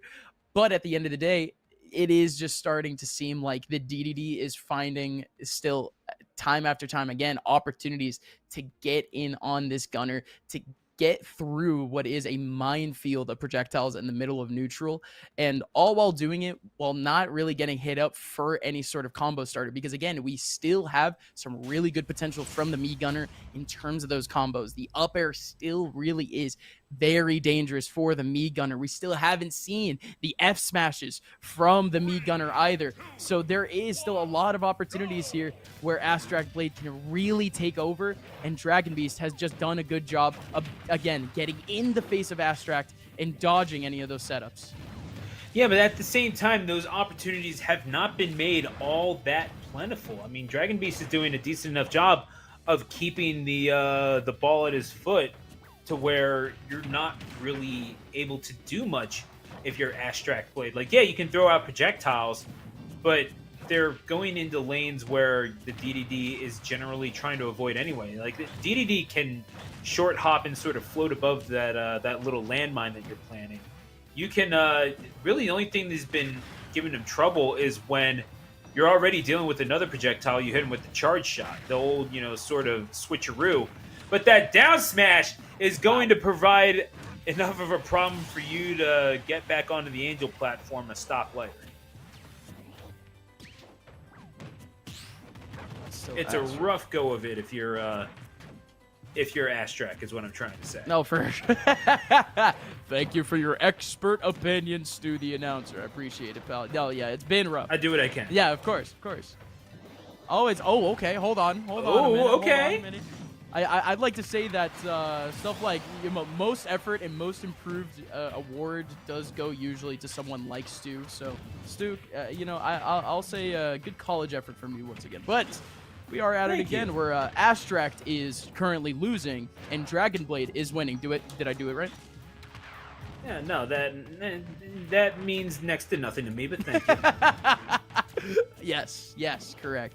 But actually coming back into Astract does have that space that he wants against Dragon Blade, but Dragon Beast is actually having a lot tougher of a time here. I think Astract Blade is just realizing that the mine, instead of just going for the rockets, instead of going for the missiles, is just starting to be the thing that Dragon Beast is falling into the most. But otherwise, Dragon Beast just needs that space once again, or Astract needs that space once again. And I did want to point out one interaction that you might have seen at the ledge that you said, and I'm sorry to cut you off, but good. You did see how you saw how the Gordo connected, and then the Dragon Beast was able to get the grab off of that. That little bit of a stun, Dragon Beast able to react off of that. That could very well have gotten the KO off of the side, but it's not guaranteed. You, at the very least, want to go for the KO and maybe get something off of forward throw. And was not able to do it until much later, but nonetheless, those little things, those little quirky interactions are what makes DDD such a problem to deal with. I mean, with a landmine, with a missile, with a charge shot, you kind of know what you're getting. With the Gordo and the other things that can be thrown at you courtesy of that neutral B, as you so eloquently put it, I mean, what else are you having to deal with? And again, we're talking about Astrak, who is really only able to generate offense based off of dealing with other projectiles and the charge shot to go along with it. It's just another example of that. Astrak needs to find another way to disrupt Dragon Beast's flow. See, Astract, even with this sort of medium range that he has on Dragon Beast, again, not exactly worrying about getting any sort of like real chip or chunk damage. It's really just been chip damage. While Dragon Beast, of course, is going for the home run hit almost every single time. But now, hold on a minute. There goes! Down smash coming in onto Dragon Beast, but Dragon Beast is still fine. Gordo is back 84% onto Astract. My goodness. Almost getting hit with a charge shot is Dragon. Here comes the Gordo. Charge shot is ready. Mine is there. Missile in his face. Still no charge shot. Charge shot finally comes out. Dragon down to 172. Full rage DDD. And still oh my dead. goodness. 185 lands in. Gordo goes away. Does not connect. 84 up smash. No. Doesn't connect on the hammer. Here comes the follow from Dragon Beast once again. Off the down throw. But the up smash will knock Astract out of the park. And that is going to be the DDD. Moving on. The amount of effort that went into that from Astrak should not go unstated. It really shouldn't. I mean, caps off if I didn't have the headphones on to Astrak. Obviously, there you go. Metaphorically, if nothing else. But we're going to see this on the replays. There was a lot of effort put into that game number 3, and it started out really slowly as we're going into the cooldown presented to you by Sprite, Chill, Cherry, Lime, and pick that up at your local convenience store. Yes. And Astrak, yeah, we're seeing like, connecting with the shots, never lost confidence in the basic projectile game, but was very quickly called upon to expound upon that. And the recovery being called into question there by Dragonblade at the end of game number 1 could not possibly have helped. But we're seeing now Astrak, getting to play with the Gordo a little bit, getting just a little bit on that big body of DDDs with the back air. Of course, Dragonblade is going to be able to respond. Right. But yeah, we're going to see eventually that cherry on top being put on. But it was not without its troubles. Again, the follow-up with the charge shot. And here it is, the cherry on top presented by Sprite Chill, Cherry Lime. Landing in the middle of the stage. That recovery was questioned just enough. And all of a sudden, you committed the most cardinal of sins up mine. Landing on top of a character with that big of a hitbox. You will be made to pay for it every single time. It was a victory well earned by Dragon Beast, though Astrak Blade, you gotta say, gave it a little bit more of a run than perhaps the score would have indicated. And I still, like you said, Astrak did put in quite a bit of an effort in terms of just understanding the matchup a little bit, but at the end of the day, the DDD it just had the right game plan from the beginning. I want to say the execution was very similar between the two. We were seeing pretty much just a slap fight in the last stock, in the very last stock in that last game. But I mean, that's kind of what you expect out of that matchup anyways. One character just pulling out its projectiles, the other one literally just trying to find any pixel of the hammer to hit. That's why it kind of looked like a slap fight. But we needed to get there. We needed to get to that point where both players even knew that was going to be the right strategy to kind of win that game. And like I was saying before, Dragon Beast was the one that kind of figured that one out first. Maybe it's a little bit more linear to say the least. But as a me gunner, because of how tempting it is that of course, the hurt boxes are so big for King DDD that it is tempting for you to just want to get in on the character first, for you to just rely on the aerials, for you to just rely on the charge shot. And, because you think that you can aim the charge shot every time because of how big of a character it is, right? You can just rely on that. So at the end of the day, Astrak needed a little bit of catching up to do, wasn't able to get that game. If we did see that game number 3 go, though, I wouldn't be surprised whatsoever if we were still commentating this game, if we are talking about a game number 5. But instead, folks, again, after that little shellacking coming in from our GOAT Dragon Beast, we are moving on to our next round, and we are moving on to our next game, aren't we, Stu? I believe we are, and it is going to be. I mean, we're talking about the contest, but yeah, we are going to be getting into that just a little bit later, I believe. So yeah, just a little bit. So it's a perfect opportunity for you to go grab a Sprite Chill Cherry Lime. The sponsor of this event. We got to take some time to chill because that matchup was so hot, it's starting to melt the ice around us. So don't go away. You're watching the Sprite Chill Summer Smash series. Don't go away. You're watching twitch.tv/Stay Plugged In.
Welcome back to the Sprite Chill Summer Smash, everyone. My name is Upmind. I'm joined here by Stu once again, and we are really getting through our bracket now, folks. You have all been enjoying the East region action as of this point, but ladies and gentlemen, we move on now because we have still the Central region and the West region to get through, and the Central region has heated all the way up. Stu, what round are we in?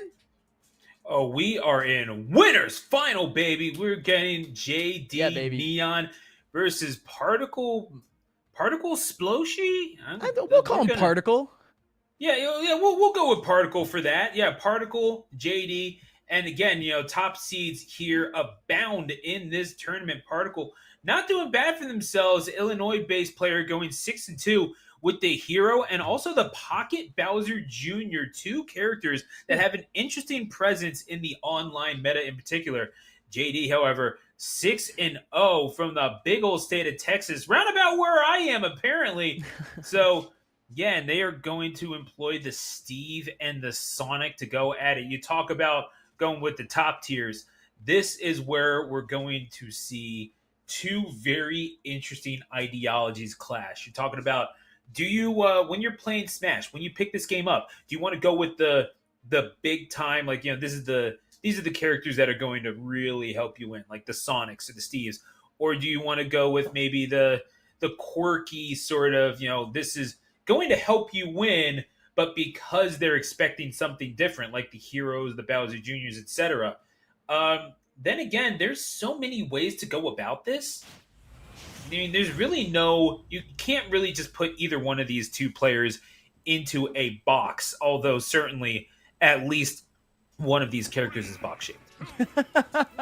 Yes, you are correct. There are plenty of boxes when talking about one player, and the other one is just really talking about getting boxed like fish. Because if you're playing as hero, folks, that RNG will certainly help you box your opponent like fish. But yeah, Neon almost Dicer cubes too. Yeah, almost literally. I was gonna say that. You and I are the same person. We just haven't admitted it yet. Okay, yeah, we just hadn't said those exact words. But here we are, folks. Again, this stock not actually over just yet. I thought because, of course, Neon was frozen, I thought something would happen there. But instead, oh, there goes Particle. Particle still at 45, just trying to find an up throw, and that is instant death off of it. The bounce is beautiful. The card's not going to be able to connect now, and Particle can maintain a little bit of distance on Neon. Yeah, no, that bounce is going to be absolutely huge. You want to have that on deck at all times because, getting caught with a hit grab that is also a projectile for some reason is it's not something that you generally want to happen in any fighting game, much less one that's based on positioning. So Neon going to want to implement that as much as possible, and whatever route you can take in order to nullify that is something that you're going to want to do if you are a Particle. But while you were trying to select Bounce on the menu screen, you got caught with a big old hitbox, and it will be Neon drawing things up at 2 apiece as Particle gets back to work with the sword. Oh, beautiful stuff with the zoom. Oh my goodness. Gets to work immediately, gets zooming into play, and now Neon pushed up against the ropes a little bit, but did find a little bit of a string onto Particle. Is not stopping the action by any means. Immediately up in his face with the cart. Neon does not care about trying to get better materials, just was trying to get some damage onto Particle. Now with a little bit of time, because of the hit, finally goes for a little bit of a mine, but Particle almost left himself open to a big attack from JD. JD from behind! That is the right option, but it kills somehow. Neon was so close to the up smash, but Particle still alive. 134 on that second stock. Any damage now, of course, is going to be that extra credit, but the extra credit has been shut down. JD at 40, Particle at 0. You're down to the last stock. Yeah, and I do appreciate what Neon is doing. Just go ahead and get whatever damage you possibly can, regardless of whether or not bounce is up. You're going to get caught with the down smash, cover all the spaces, and yeah, if you see your opponent rolling a lot, especially just trying to get, backwards positioning, making sure that they're trying to avoid your forward tilts, that's when you throw out the down smash. It's a great coverage move. And generally speaking, you'll have those characters. I mean, whether you're talking about, a sword character like a Cloud or a Hero, or even just someone like Captain Falcon or Wolf, or I mean, Wolf is secretly a swordy, but that's another rant for another time. You're talking about characters who rely on being able to cover ground and cover landings, especially when you're talking about maneuvers like rolls or sort of wave dashes, whatever the case may be. If you're talking about melee, especially, but no, down smash is the general go-to. If you're not sure where they're going to go, that's the one you want to go with. I mean, no matter what character you're talking about, half the roster has that down smash where it's just boom, boom, both sides. Just go with it. Throw it out. Yeah. Even though it's personal experience, I just feel as if it's just not gonna hit. It's just not gonna hit. Purely because, again, it hits both sides. It doesn't feel as if you can control it. You know what I mean? Like, you have to somehow face your character in the right direction for that first hit to come out in the side that you want. That is not something that I am exactly used to. But if you are, of course, better than me, which is not hard to do, absolutely pull out that option. But also, of course, again, we're looking at Hero. Any sort of weird hit there can hit onto a little bit of a critical, and Neon, of course, just again, not exactly looking to be in that type of situation ever again. That deep of a gap ever again. We were just seeing the two even at 30, but instead we are now looking at 89 versus 35.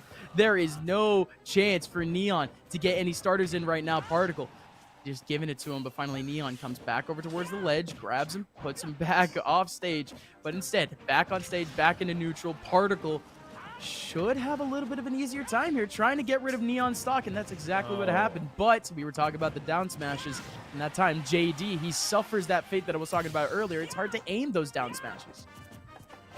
Yeah, for sure. But at the same time, we were talking about, you're never quite sure if it's going to hit.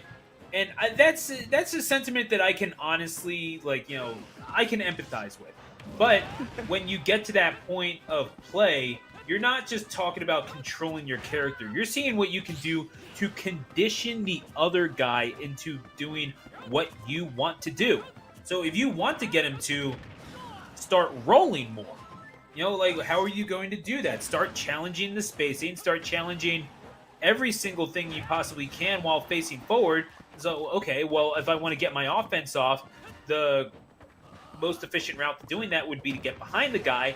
That's when you start throwing out the down smashes. And Particle has been doing a great job of that. And that's why Particle has this slight lead and is able to utilize the invincibility off of the Angel platform to get past the wall and deny JD Neon the respite of the Cave of Life.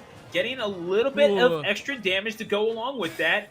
And this is if nothing else, it's a very funny looking matchup that we got going on. JD Neon realizing that they have a down smash as well. Two can play at that game. But right now, it's still Particle playing it just a little bit better. 2 stocks to 1 now for the Hero from Illinois. Oh my goodness. Oh, it's nap time. And the crit! I cannot believe it. The crit while tucked in bed. Getting absolutely exposed. The Enderman gets blasted away. Ladies and gentlemen, that is the end of game number 2. The Enderman takes it, but my goodness, Particle again tucked him into bed, make sure he was comfy. Oh, man. And then here comes the giant fist. Unbelievable. To quote an unnamed Philadelphian, get absolutely crit on. What are you doing? Unbelievable stuff from Particle. And we're seeing, again, we're talking about conditioning. We're talking about how you're controlling your opponent's movement. Nothing quite like putting your opponent to literal sleep. Not a whole lot you can do. But yeah, not a whole lot you can do aside from toss and turn in that bed. Well, guess what? Here comes Particle. That's your worst nightmare. With the critical hit to boot. That is a mechanic that Hero does have. And we are going to Battlefield, switching to the fastest thing alive, clad in black as for a funeral.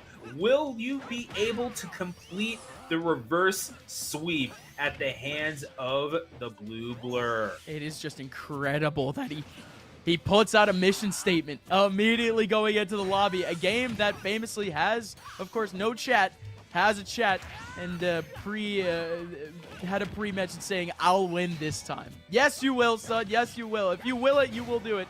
But, oh, God. Okay. Oh my God. I'm so sorry. I'm so sorry. Neon, this is my fault. No. JD, It's okay. okay. I'll send some flowers. Yeah. No, you were turn. It might be his own funeral. That's crazy. Oh, Sorry wait, about that, Sonic. wait a second. Wait. No, we're not done. Folks, we're joking. We're joking about the funeral. No! Oh, No! Gus? Up mine? Yeah. Up mine? Yeah. I'm gonna have to ask you to stop. I don't like this. I'm asking you politely. Do I just name off some lottery numbers and everyone just picks the opposite? Like, is that what's happening? What is okay? First of all, what's the opposite of a number? Secondly, oh wait a second, the footstool. Oh, dude, no Particle way. was actually Oh trying my to get God. cute with it, but no, it is instead going to be the old reliable, the down smash. Again, you catch someone rolling, you can just go with that. No luck needed there. And Upmind, it looks like your brain just got broken. And so it has. So we're going to go into the cooldown, presented to you by Sprite Chill Cherry Lime, as Upmind collects himself there. I mean, who could possibly blame you? That was a roller coaster of emotion for many of us, I think, in this broadcast. But we're going to take a look at the replays here. I mean, starting from game number 1, Upmind, you saw it. As we cut right back to your face, incredulous as it should be, but seeing the Neon had a game plan, but we saw again just a little too effective with the bounce, and Neon failing to realize, I think, might have been rolling a little bit too much, because rolls do scale in this game. If you roll too much, it will the end frames will become more and more apparent, and yeah, that's a KO from 0. That's just a crit. It's essentially getting hit by a Game & Watch 9, except somehow more powerful. We saw the shield break, the setup that went into that, and of course the very end. We saw the footstool to set up towards that, and trying to... Oh, I think the key was that you did the neutral get up and then the roll. If you just roll straight from ledge, I think you survive that and you're able to get out of the way of the down smash and continue the match. But nonetheless, whatever the case may be, it was enough at the very least to break Upmind's brain, which to me, at the very, if nothing else, is funny.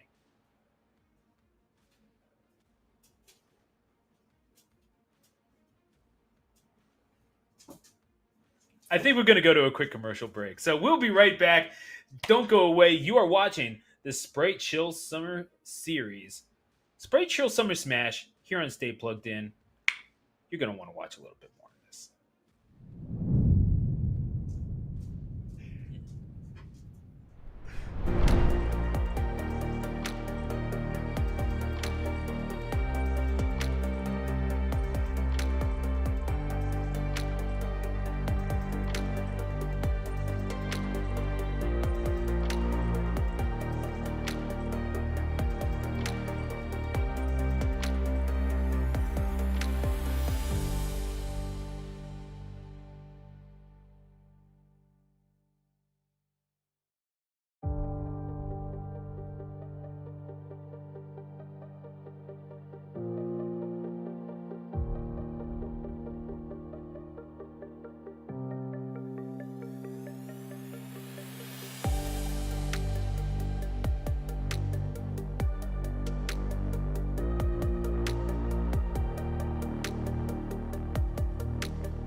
And we welcome you all back to Smash on the Sprite Chill Summer Smash Series presented by Stay Plugged In alongside the wonderful Upmind. I'm Stu, the announcer. Thank you for joining us here at twitch.tv/Stay Plugged In.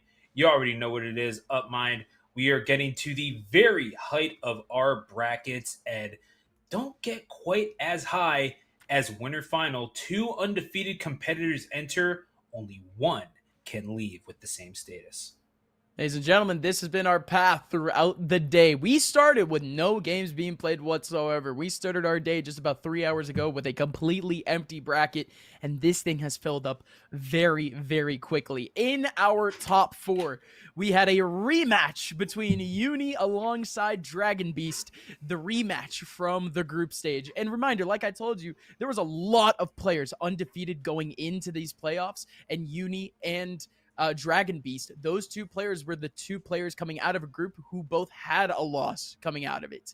Now the rematch comes in, only one of them survives.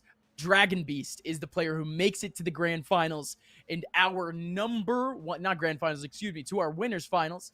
And of course, on the other side of Dragon Beast, it is Master 1801, our number 1 seed going into playoffs. Yeah, and Master 1801 is one of those players that we saw who had a little bit of professional Smash pedigree to him.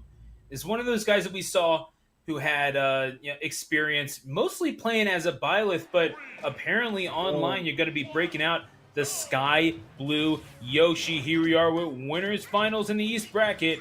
Again, call sign twitch.tv/Stay Plugged In, and we are going with it. Dragon Beast again on that DDD that we saw prove to be so dominant before, and yet to lose a game in this bracket so far, at the very least, for both of these 2 competitors. Master 1801, however, kind of taking DDD to task, but Dragon Beast, however, does have the answer. It seems like when in doubt, just throw out that Nair. I mean, at this point, Dragon Beast, they're actually doing a good job of just kind of just evading any of these like multi-hit type moves coming out from Master, any of these big little chips coming out from Master, which again, just super important for our Yoshi just to get that one little chip and get that big, big damage. But my goodness, Dragon Beast takes away the first stock from Master 1801. But again, this is a very chunky little dinosaur that we're dealing with right now. But this dinosaur cannot kill at 150, 164 right now. And Dragon Beast is somehow still alive and still racking up damage. The Gordo connecting. Gordo once again looking for another big hit. Almost a smack to the face there on the Master. Master does take the damage, but doesn't take the knockback. But 101 damage here for Master. And what a landing from Dragon 2. Master gets knocked up, but doesn't get knocked out. But that is a beautiful coverage of ledge. Yeah, I mean, that Nair, it is 3 frames, and it is powerful. Whatever it takes to get the KO at 172%, you cannot afford to let that DDD back onto the stage. But still, sitting at 133. The thing about Yoshi is that it is deceptively heavy. You're going to need quite a bit of power in order to get the knockout on it. Luckily, the Gordo possesses just that. Dragon Beast is going to have to get extra cheeky with his projectile options, as we're starting to see it do, but still getting knocked around quite a bit. Master evening this thing up very quickly. You're gonna have to do more to get that KO, especially on one of the bigger characters in the game. A couple nairs in from Dragon Beast, but that's just about it for now. Master 1801 has been able to kind of utilize that big damage potential from Yoshi just off of the single hits. A couple of nairs here and there, a couple of back airs. And at the end of the day, that's just going to be it for Dragon Beast. We've already made it to the last stock. And folks, we have not seen a single set here on stream go more than 3 games. We have only seen 3-0s here on stream, but this one has already gone down to the wire. Master has already made the comeback possible, has already completed at least the path to the comeback.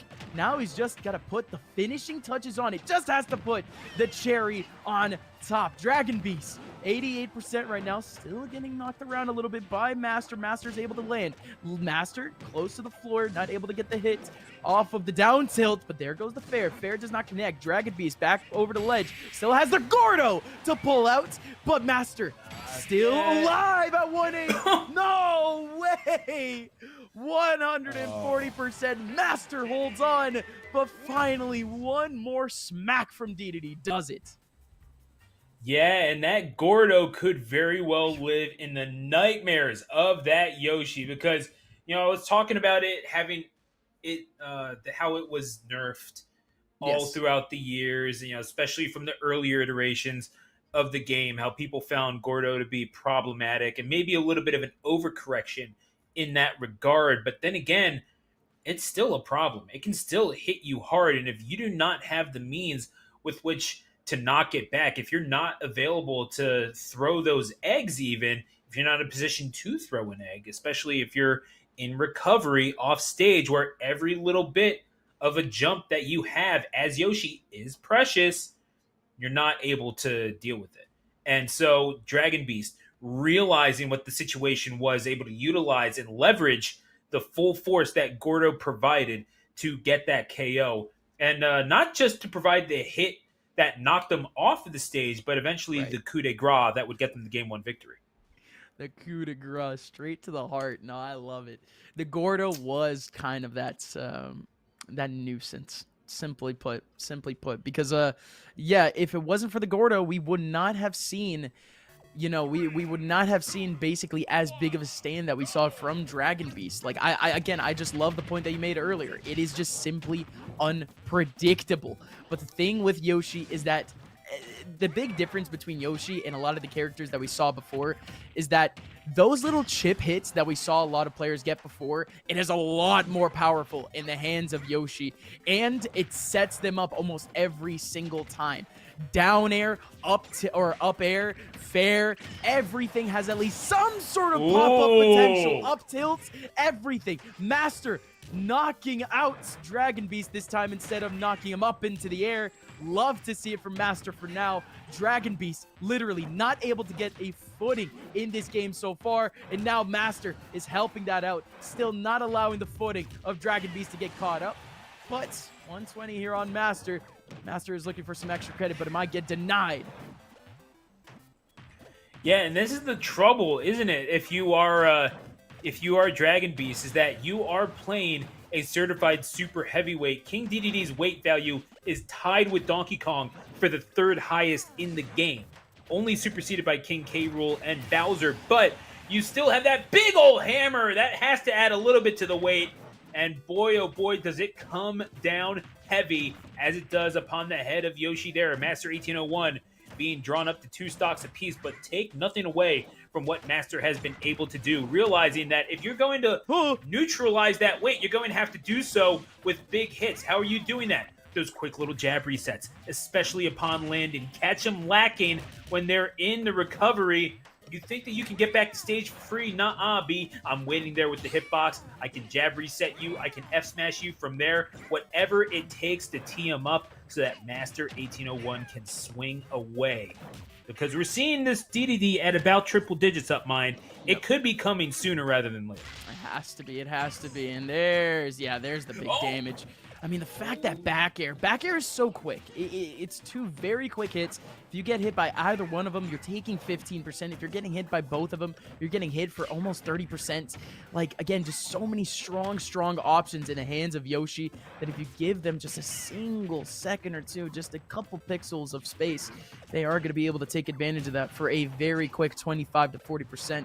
As Dragon Beast right now has felt that pain, but for right now, again, like you said, triple digits have been there for Dragon Beast, but now they're there for Master. Master at 114 does pull out the quick nair just as a get out of shield option, but Dragon Beast still somehow not dead in the water just yet, trying to make it back to ledge, but such a good option from Master, realizing the regrab on the ledge has to happen. Dragon Beast gets taken away. Master back over on this last stock and needs to take advantage of this stock advantage. Honestly, I wonder if that was a 2-frame. because that seemed like a Dragon Beast should have been able to grab ledge there. Maybe it's just a little too far up. Yes. For the grab on ledge to be there right away. Might have hit the top of DDD's head. Nonetheless, yeah, we're seeing Dragon Beast being forced to mash out early there. But Dragon Beast, at the very least, realizing what the game plan for Yoshi is, not mashing out right away into the awaiting up smashes or what have you that Master can provide. Obviously, this is a very well-versed Yoshi, and surviving to 158%, Yoshi, a heavyweight character in of itself, but not doing enough quite yet to get the full benefits of such a heavy weight, especially when you're dealing with Dragon Beast, who is on the warpath yet again, trying to pile up as much damage as he possibly can until you get the jab reset again. Master 1801 going back to old, reliable, quick little jab to knock him down, and then the F smash to take him out. And keep in mind, Master is apparently, as our sheet says, from the state of New York. So even though it is upstate, New York is home to some very big, especially tri-state, some real Yoshi heritage there. So some of the best Yoshis in the world. I mean, for the beginning part of the game, Suarez and Raptor were considered 1 and 2 in terms of the best Yoshis in the world. And now you're talking about the United States. The best one might be in Jersey with Pharaoh.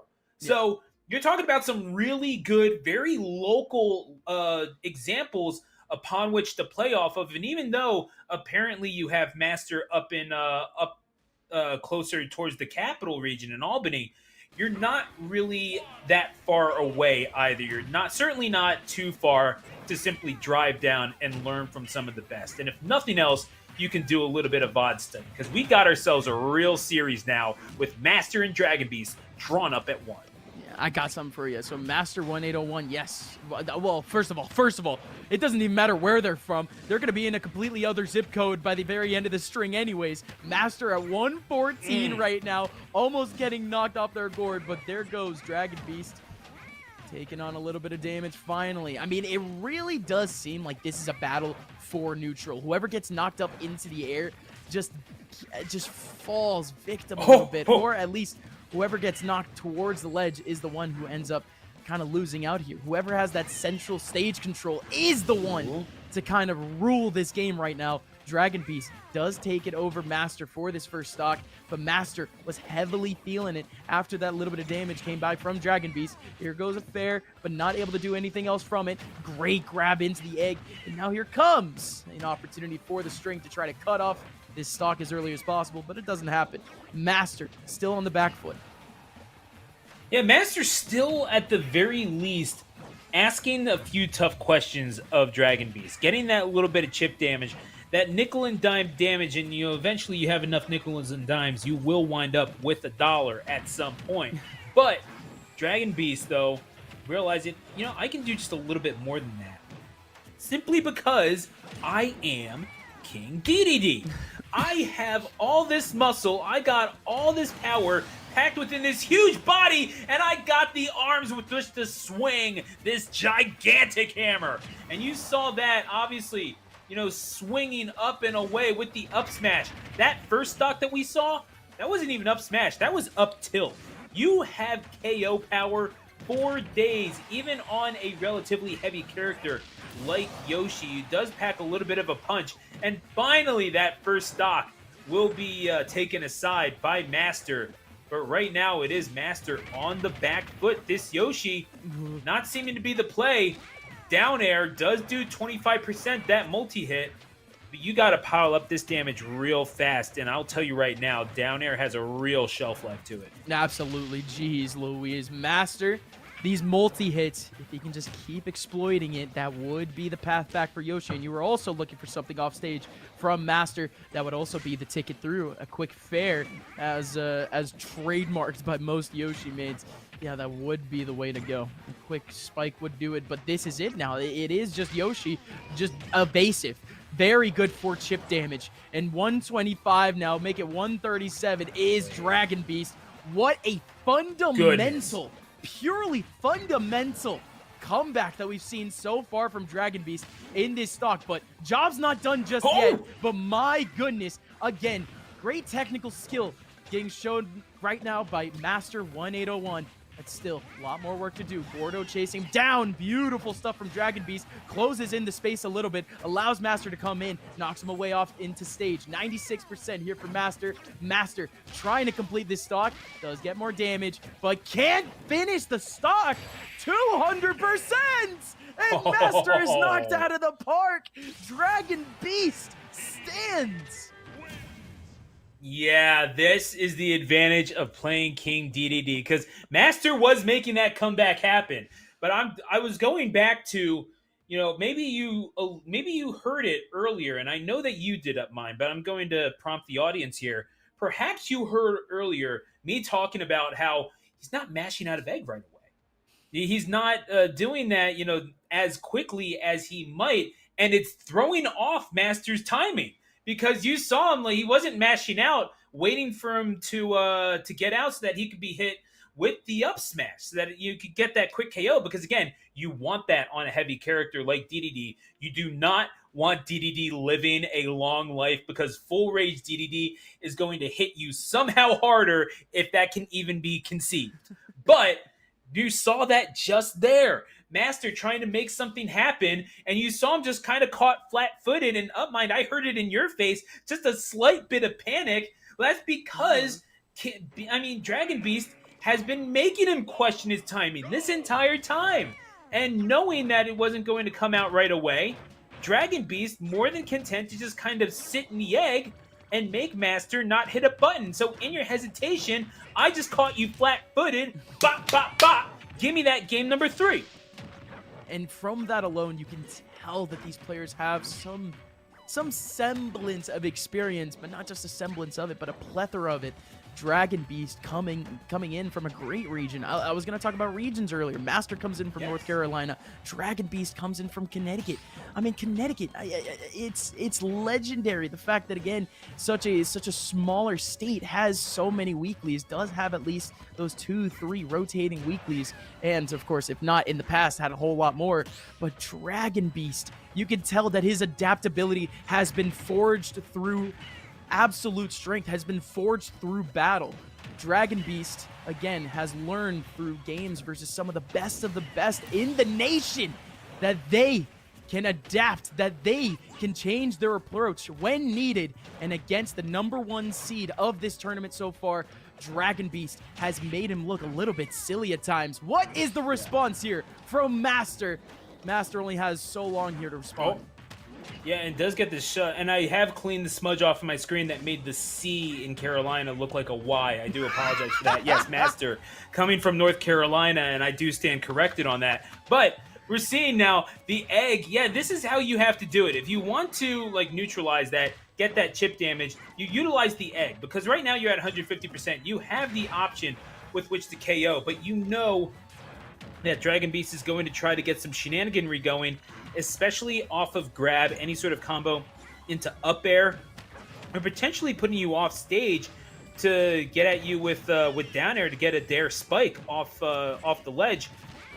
Anything to spell disaster and really turn the tide into Dragon Beast's favor, because 3 stocks to 1, no matter what the percentage you're at, you look at that and it's a little demoralizing, because then you start looking at the set count, and there you go. Dragon Beast, it's that stray hit KO power that can do the job, and Dragon Beast has it in spades with that hammer, with the headbutt, even with dash attack. You have a plethora of KO options, and whatever you can do to tack on the damage with that down throw, with that forward air, is more than content for Dragon Beast, as Master now all of a sudden has to really piece together a comeback, and you are running out of real estate and fast. Yeah, it'll be one of the best comebacks that we have ever seen. Dragon Beast, Dragon Beast, I'm just going to say right now, no. Don't do it. Not like that. You can't do that to the man. I mean, he can. He certainly can. Should he? Oh, man. We'll see. Yeah, that's I think at that point it becomes a moral question, but either way, we have, egg being thrown back with the neutral B. Down air. Oh, here we Whatever go. you can do to Here piece we it together. go. Okay, tries to get the spike. Okay, but this is what Oh. Yoshi is known for. 67%. Trying to catch up now. Master at 123. Again, the good thing that Dragon has done basically this whole time, they have evaded the kill move. Master went for that back air so many times in hopes of taking away Dragon's first stock, but wasn't able to ever connect it. Dragon was doing such a good job with that shield button. But again, right now, Master finally found his kill, and now all he needs is that chip damage. The chip damage that Yoshi is so well known for. DDD, so many kill options. Yoshi, so many options to quickly get rid of your damage. It's a story of two very similar sides. Oh my. But in this one, Yes. it will be Dragon Beast to move on to Grand Finals. That hammer does things that hammers should not be able to do. I'm just gonna put it like that because we saw what Dragon Beast was going for, and it's like, well, by real world logic, this shouldn't work. But guess what? You're in Super Smash Bros. Ultimate, baby. This is just how ledges work, and we are going to get into the cooldown here, presented by Sprite Chill Cherry Lime. Grab one at your local convenience store as we go to the replays, as we go to game number 1. Looking back at that, you saw, I mean, this is the piecings together of what we were looking for this entire time. That up air, and obviously this set would be finished as it started out. But Master, again, realizing what the condition was, throw out those hitboxes, because that Nair, not only does it come out in 3 frames, you can get a KO off of that. It is a legitimate ledge coverage option. We saw there the Gordo, 2 of them separately, providing the KO. I mean, hey, they don't ask how, they ask how many. And yeah, you saw like Dragon Beast knew it from the very beginning. That is just what Hammer is going to do. This is the game that Master wound up taking. Took 2 stocks, by the way, off of that jab lock into the F smash. Yeah, but that was the big thing. Dragon Beast just wasn't falling victim to any stray nairs, wasn't falling victim to the back airs. But that's because, again, Master, he wasn't even setting up for it, right? He was going to that jab lock quite a few times, but there just wasn't any tech chase type scenarios for Dragon Beast, or excuse me, for Master to try to chase Dragon Beast onto. And folks, again, this game, again, had to come down to Master pushing Dragon Beast as much as he could. But this is the cherry on top, folks, brought to you by Sprite Chill Cherry Lime. Again, the hammer through the stage, that was just it. But again, both of these guys had their ways to just chunk so much damage away from one another. These two characters were so similar, but yet so different at the same time. I mean, they even had more unpredictable projectiles. You know what I mean? Like, even that mechanic alone was still fairly similar. But even then, at the end, it had to come down to a close game. It had to come down to see who was even going to have the right kill moves. And again, Yoshi, even though Yoshi is such a strong character, Yoshi is such a heavy character, the one thing that Yoshi might struggle with sometimes is those kill moves if they just can't pull out the multi-hits to do so. And that was exactly what we ended up seeing kind of go right there for the beast there, for the Dragon Beast, where, again, evading all those big attacks, we see Dragon Beast moving on to Grand Finals. And now we have a representative down in lowers. We'll see that action happen, I think, potentially off stream. We'll let you guys know of an update, but we're going to wrap you guys up on everything that's going on in the Sprite Chill Summer Smash in just a little bit. We're going to look at the brackets. We're going to talk about a schedule a little bit, and we're going to bring you action from a different region after the break, folks. Stay with us.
right, and welcome back to the Sprite Chill Summer Smash here on twitch.tv/stay plugged in alongside the fantabulous Upmind.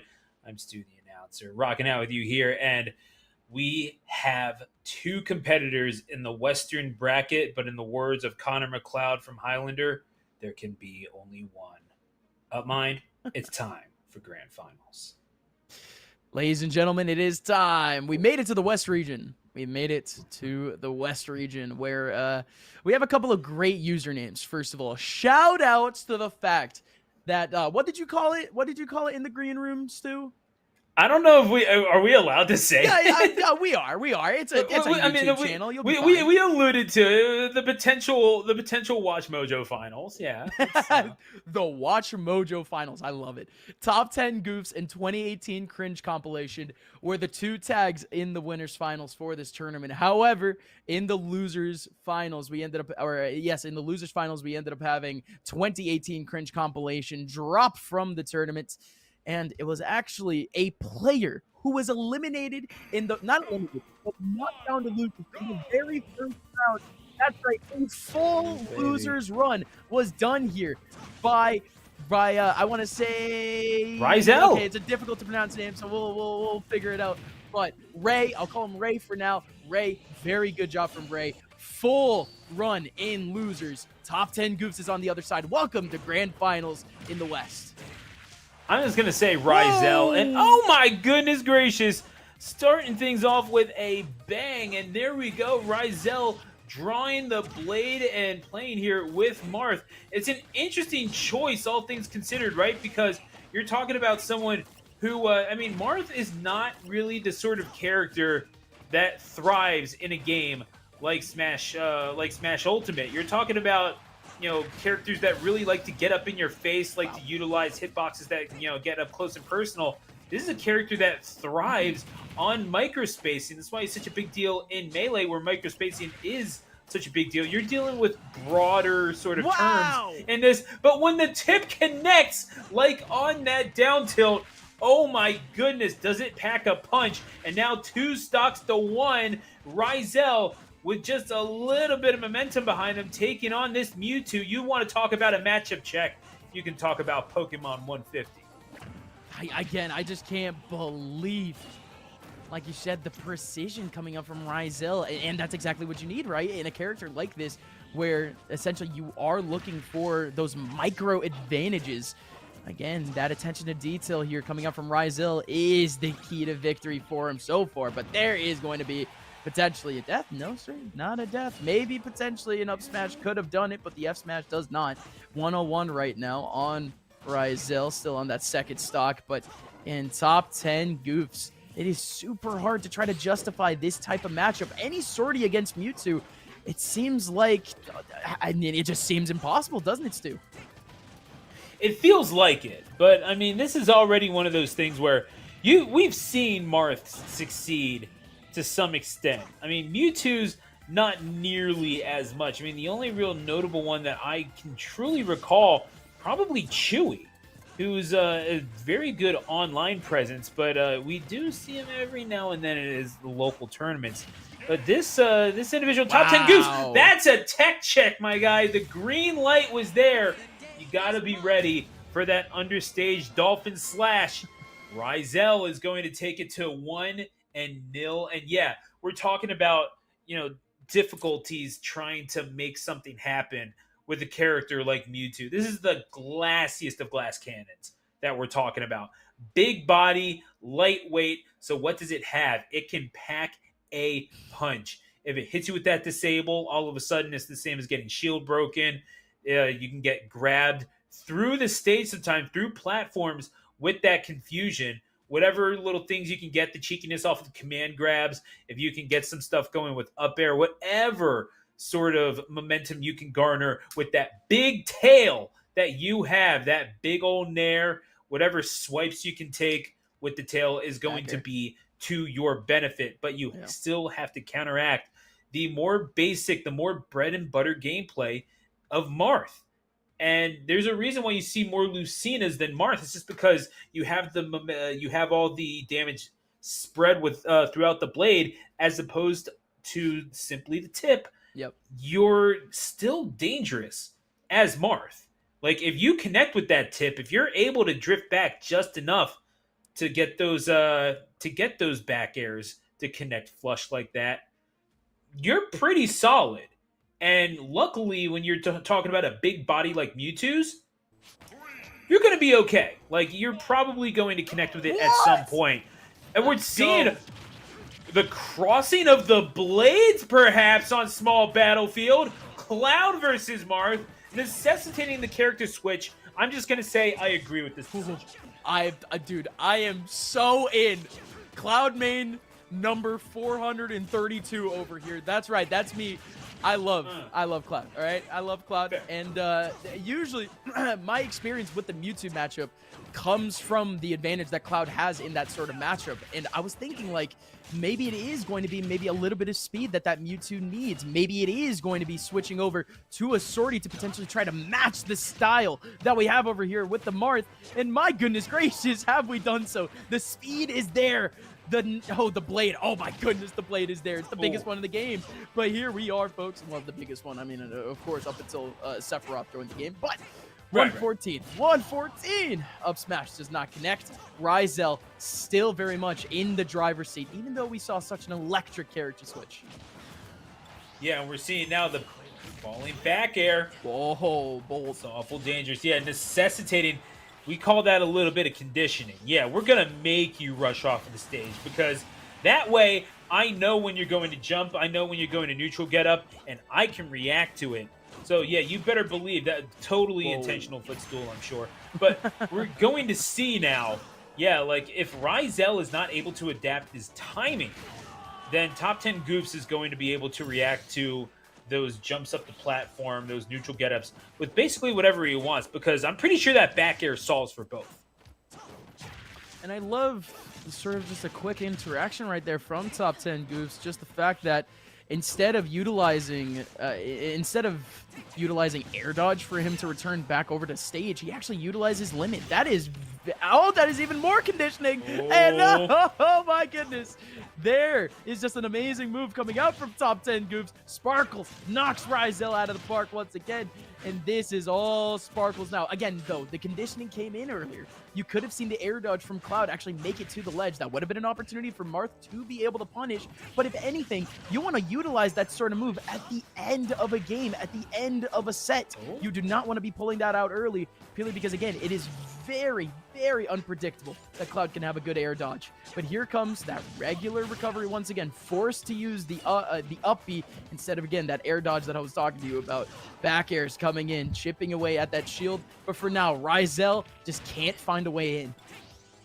Yeah, and starting to swing and miss just a little bit. You really do not want to overextend if you are a swordsman, because if you throw your center of gravity off, that leaves your neck exposed, and all you can do at that point is off with their head. It is going to be Top 10 Goofs taking game number 2. We're drawn up at 1 apiece, and again, just solid fundamental smash. Cloud is not as easy a character to play as top players like Spargo let on.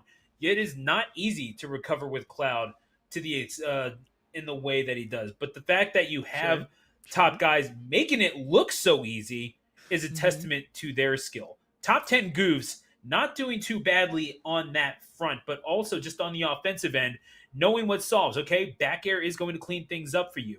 If you need it, you have that limit. If you need it, you have the down smash that, again, provides you with a little bit of coverage. Top 10 Goofs realizing this, and sometimes simple is best. And the path to victory is a lot simpler with Cloud than it is with Mewtwo. You said it. You said it. To be honest, that is it. Cloud is just kind of that get out of jail free card, to be honest. It is the more all-around character in comparison to Mewtwo. Not saying that, again, Mewtwo doesn't have its style clashes, doesn't have the matchups where it can succeed.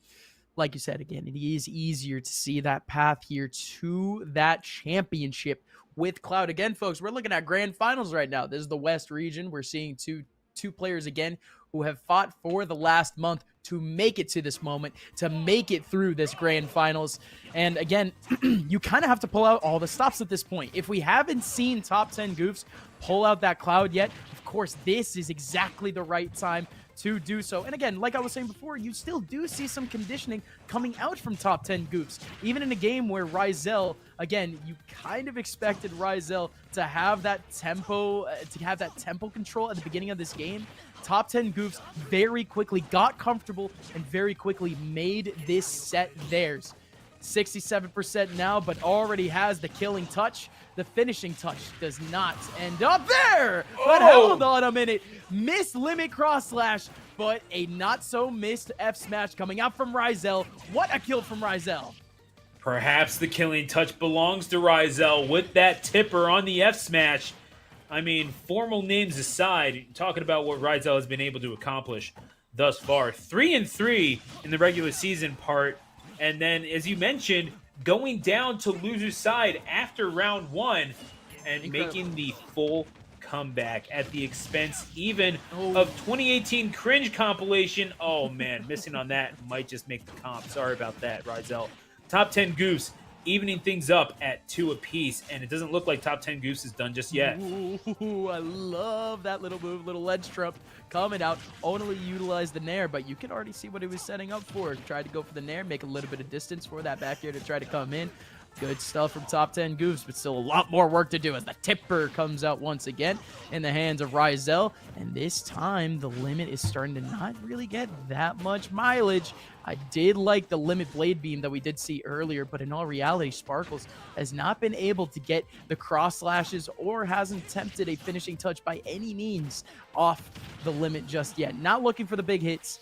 He's been able to get some of the small hits off of it, some of the more, I guess you could say, like a ground making or trying to make up ground type moves that he did it earlier. But here we go, back at it again in neutral. 95 versus 80. Sparkles does knock him off stage, and he goes for the same thing again. The limit cross slash is there, but you honestly can't expect it to work there. He already grabbed ledge, and the iframes there last forever. Yeah, it's kind of crazy how long that lingers, but nevertheless, this is what you have to deal with when you're fighting this character. And Ryzel right now doing as good a job of coping with that as anyone. Oh man, right on the outer limits of that climb hazard. Top 10 Goofs surviving that at 133. And again, this is a character with quite a bit of heft to him, surely assisted by that Buster Sword. Nonetheless, able to swing it relatively easily, and it's going to be dash attack. You're talking about the difference between these two. It could very well be that stray hit kill power that top 10 Goofs is able to get with Cloud Strife's Buster Sword. Yeah, that sword, man, it's a chunky little dude to say the least. I mean, gosh, that dash attack kills so quickly. The back air does the same. I mean, never mind F tilt. I mean, F tilt is already really good off ledge, starting at about 110, 120. So again, this is, just that sort of character here where Ryzel, out of nowhere, really, if he can't maintain the advantage, well, he is going to fall pretty quickly if the time comes. But this is top 10 Goofs now up against the ropes. He's down to his last stock, 88% here on Ryzel. How can Ryzel recover here? How can Ryzel come back in this game? 106-0. Ryzel, it'll be a long, long road to victory here. But if he can make it, he's on the cusp of a reset. Yeah, I mean, I feel like this is a must-have for Ryzel. It's essentially break point in tennis, right? Because you picked the stage, you had the advantage for that, but Cloud is going to give you no quarter. You want to jump right into my area of attack? I'm more than happy to take it. A big old swing upward, and Cloud Strife has top 10 Goofs flying right now, and has top 10 Goofs one game away from taking the Western bracket up, mind. Incredible. Top 10 Goofs and gaffs. This is certainly not going to make the list if of course the run continues the way that it is, because again, top 10 Goofs one game away from completing that run. And honestly, just outside of that first game, clean. Game 2 and 3, really no actual back foot that we ever saw from this Cloud. The Marth had a couple of great chances, had a couple of great kills, period. But never did we ever see the Cloud actually react in a wrong way, recover in a way that wasn't at least trying to play up against the positioning of the Marth. At the end of the day, we're seeing a top 10 Goofs here who he looks pretty ready to take that championship. I'm not going to lie to you. How can Rizel react here? How can he respond going into this next game? Rizel has not taken a single lead yet since that first game. What needs to change? I mean, I'm not really sure because it feels like, I mean, the Marth has been the play thus far. And it's not like you've been doing poorly necessarily.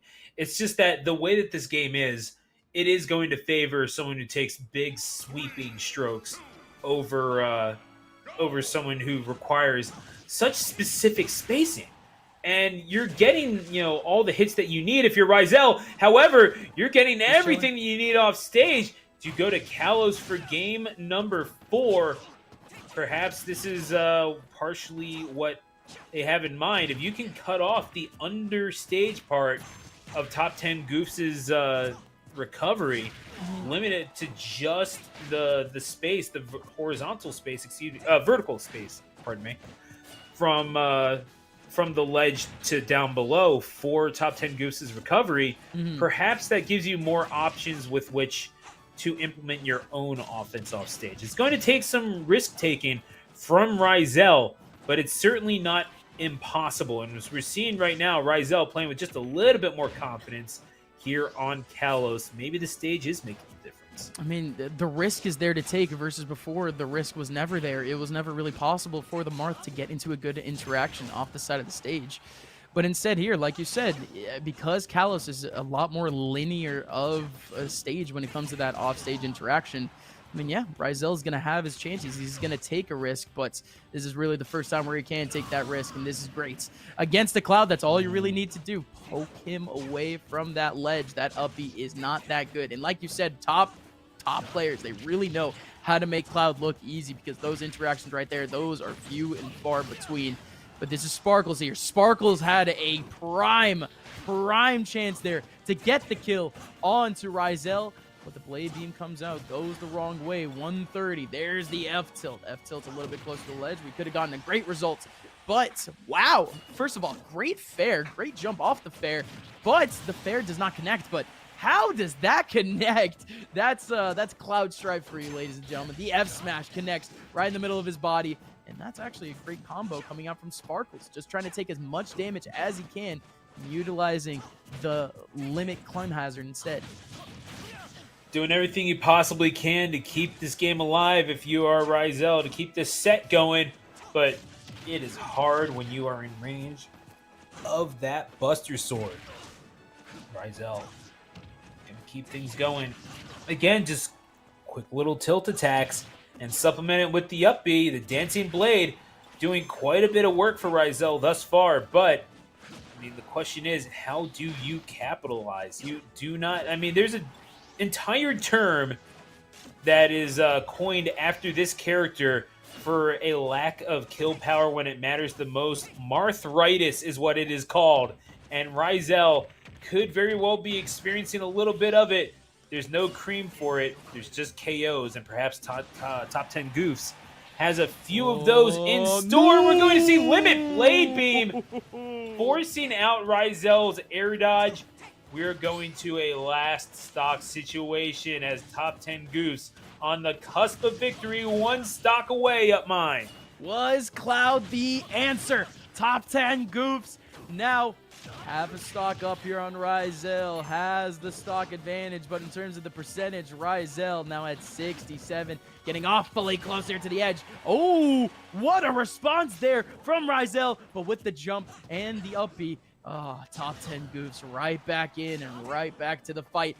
Right now, it's actually even worse. Full rage here for the Cloud, and no, the side B doesn't connect either. Still difficult here for Rizel, but the down air of all things does connect, purely because it got a little tip on him. 76% versus 0. Sparkles, top 10 Goofs, looking to win a championship here at the first ever Sprite Summer Smash. But here we go. Sparkles, 13%, gets the back air, keeps Rizel off stage. Rizel trying to delay a little bit, but the limit is there. Back air is there. 123. Oh! The cross slash off stage. Top 10 Goofs goodness gracious me. Catch your breath up, mind. We saw something special from this kid, as Top 10 Goofs is going to take grand finals for the Western bracket, and that was an extraordinary display of offense that we saw there. And I mean, kudos to Rizel for certain for the performance that we saw. Not an easy thing to do, piloting Marth through that whole thing. But as we're going to see through the replays, because we're going to need a cooldown from this, presented by Sprite Chill Cherry Lime. When we go to the replays, we're going to see it from game number 1. Rizel showing why they are there, showing you cannot take me lightly. Put that Mewtwo away. We don't need it here. This is grand finals. I got my blade out. Let's see you get yours. And what could Top 10 Goose do but oblige? You asked for the blade. You got it. You got these back airs. You got these dash attacks for KO. You got everything that Cloud Stripe has to offer, including me making you question your recovery off stage just enough to get the KO. But Rizel did not lay down and die up mine. Far from it. Not at all. I mean, again, what a fight between both of these two players. But Rizel, each one of these two games, man, Rizel was able to take it to that last stock, regardless of whether or not we did see the Cloud kind of dominate near the end, get his kills in efficient fashion. We did see Rizel push Top 10 Goofs all the way over to the edge, and that's all that we could kind of hope for there, especially with a player that has been literally perfect this entire run. The Invictus, the immortal Top 10 Goofs, has completed his run. As right there, the cherry on top, brought to you by Sprite Chill Cherry Lime, folks. With the cherry on top at the very end, you have your West Region champion, Sparkles, aka Top 10 Goofs. So, folks, that's the West Region. We have 3 regions. We have 3 grand finals that we need to get through. That's right, baby. 2 more. 2 more. The electricity does not stop here, folks. We've been following the East region this entire time.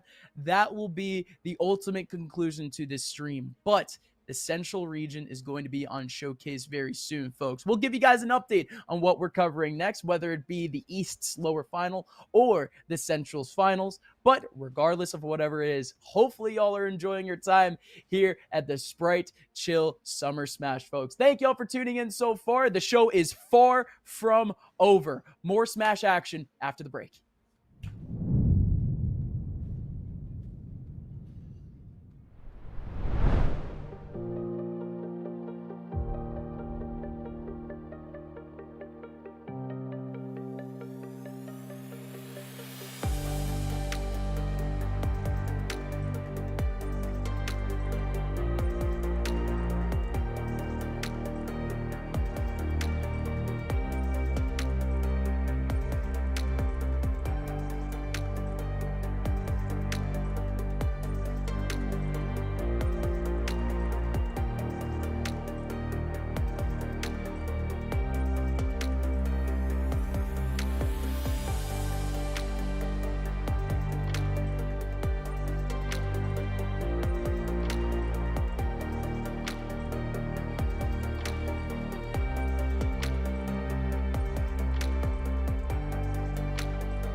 Welcome to Sprite Chill Summer Smash, presented by Stay Plugged In. And we are powered up and ready to go for the Central Bracket Grand Finals alongside the fabulous Upmind. My name is Stu, the announcer. Thank you for watching here, twitch.tv/Stay Plugged In. You already know what it is, but Upmind, I'm kind of wondering, they might already know these two, but they don't know just how much the stakes have been upped, considering that we are with the final two. Before they were the last two undefeated, now they're just the last two, period, in the Central Bracket. Yeah, ladies and gentlemen, we made it to the Central Bracket. We have our two representatives for the Grand Finals, and this is our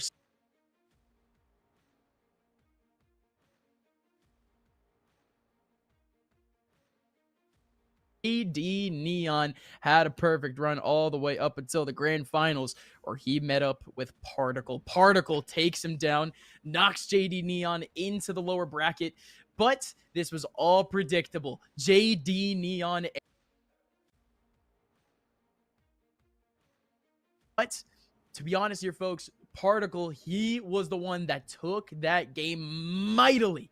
JD Neon needs to prove something super tall here in terms of his potential. Can he take down a player who swept him 3-0 without really any sort of challenge? Folks, again, this is our second grand final of the day. Of course, just reminding y'all of our winner from earlier. Shout outs to the West region. Shout outs to the guys over there who competed for the last month, but it was top 10 goofs who took the Western Championship here at the Sprite Chill Summer Smash. Folks, we are ready and raring to go for our finals here for the Central region. I actually want to hear from you, though. Here's Stu. Do you think the repeat happens here for Particle? Well, there is only one word that comes to mind, and that is adaptation. Yeah, baby. What can you do if you are JD to adapt? Because you are Steve, you're doing so much in order to make this thing happen all by yourself. You have the tools to do it. You can create those caves of life. The question is, no, you're actually going to the Sonic that did give Particle a little bit of trouble in that game number 3. So we are going to see the adaptation at the very least on the character select screen, but you know that JD Neon means business. The man is clad in black. Yeah, again, this man is somber. For what reason, we do not know, but he may be here attending his opponent's funeral more than anything else. But oh my goodness, he's the one that gets stricken, that gets buried 6 feet under. I call the corner, but not for me. I love it from Particle, though. What a move, taking away JD Neon, needing to get that crit just a little bit, but no crit. It was just a very good up smash, and that is Neon getting out of here. Yeah, I mean, what is it that you can do? If you're Neon, you do have the luxury. I mean, you can use that speed. I feel like I made this point earlier. It was a Sonic versus a DK matchup. You have the luxury. Okay, you can use that speed as in your own way, not necessarily by you running, but by making them run to you. But what does that mean to Hero? Someone who can get those Kerlackles, those Kabooms, all of them, Johns, in your face. I mean, there's a little boom of your own, that F smash of Sonic's, that fist reaching pretty far, all things considered. But if you are Particle, you have everything at your, again, you got the sizzles, you got everything you could possibly need, them fireballs. You don't even need a menu for that. So whatever it takes to just charge it up and fire it out, I mean, you use all the MP that you have, whatever.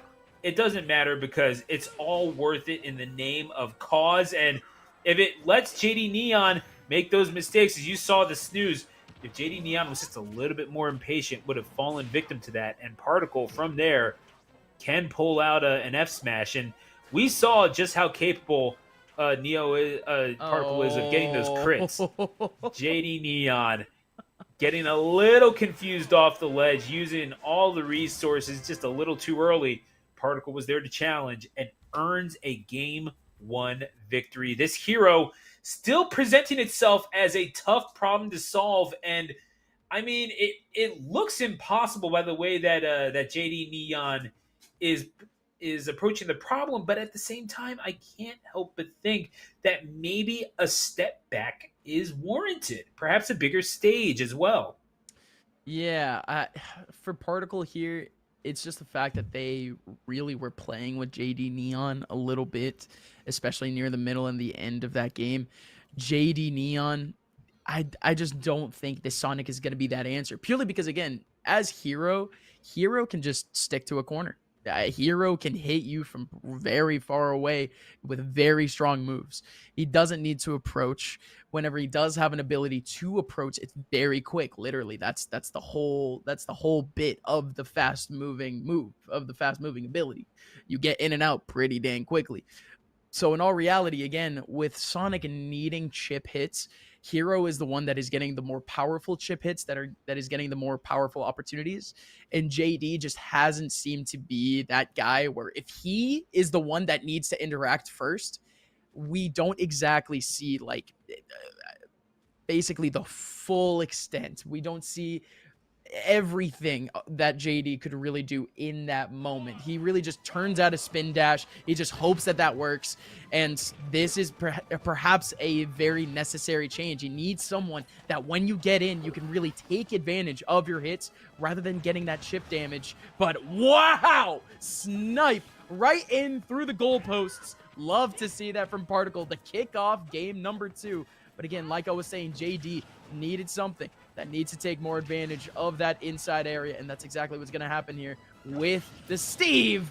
But Particle already finds a slick little death. Yeah, and only suffering 15 percentage points worth of damage from go to KO in just 30 seconds. You got to love what you're seeing from Particle. And Steve right now, and this Enderman looking a little perplexed. What? And oh no! I'm sorry. What? Get out. That's just...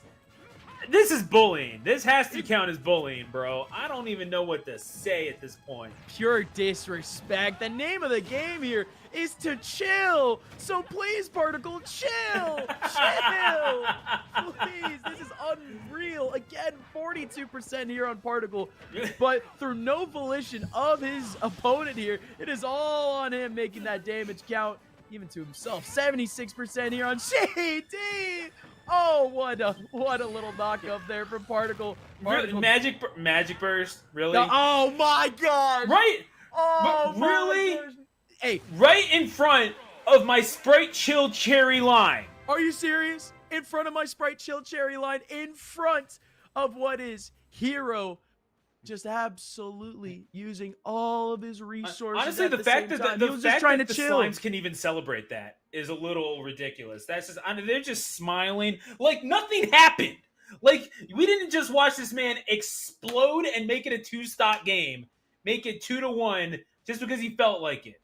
Like we didn't just watch him magic burst that edge and watch that happen to JD Neon. Yeah, like that is actual.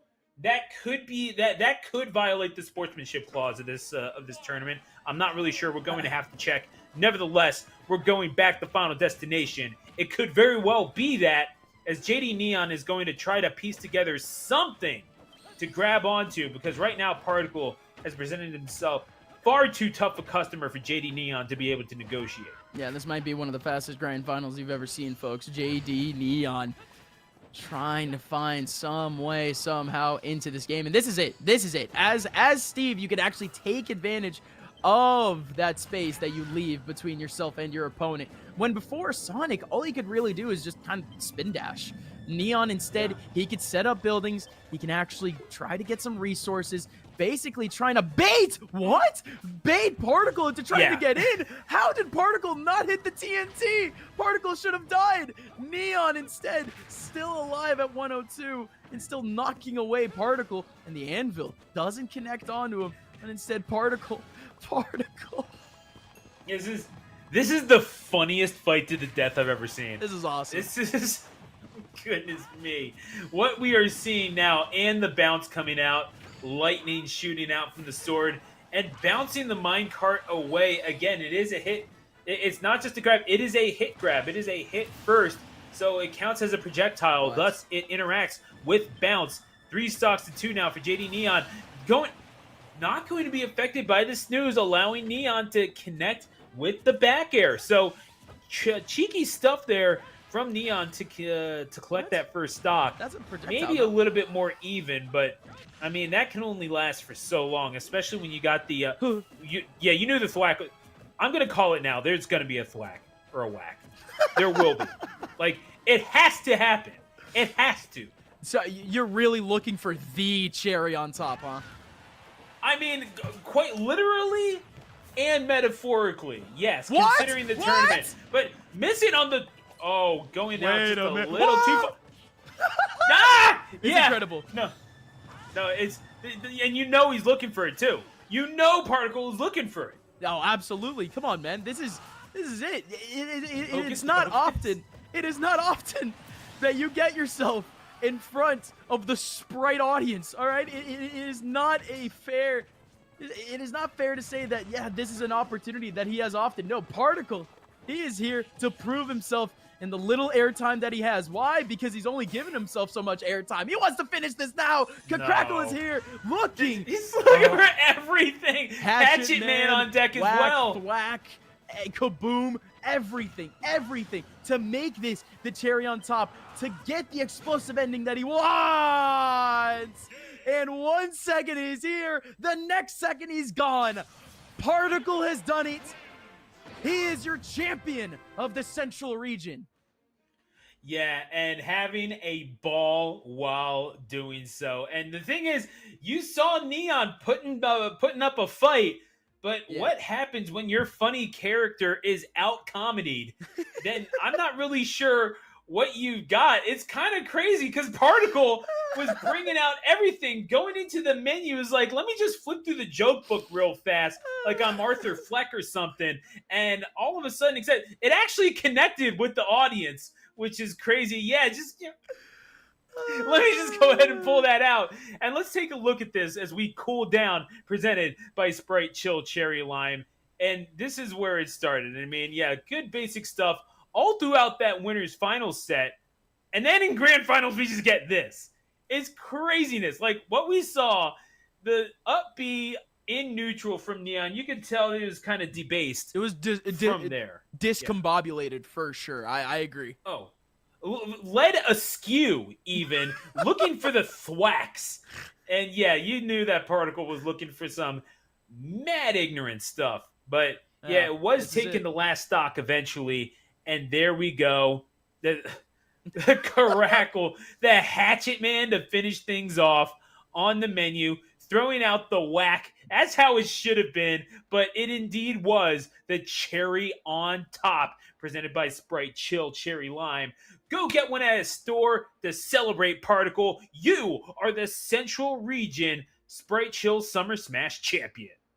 Incredible stuff. I literally could not say it any better. Folks, that is going to be Particle taking away the Central region.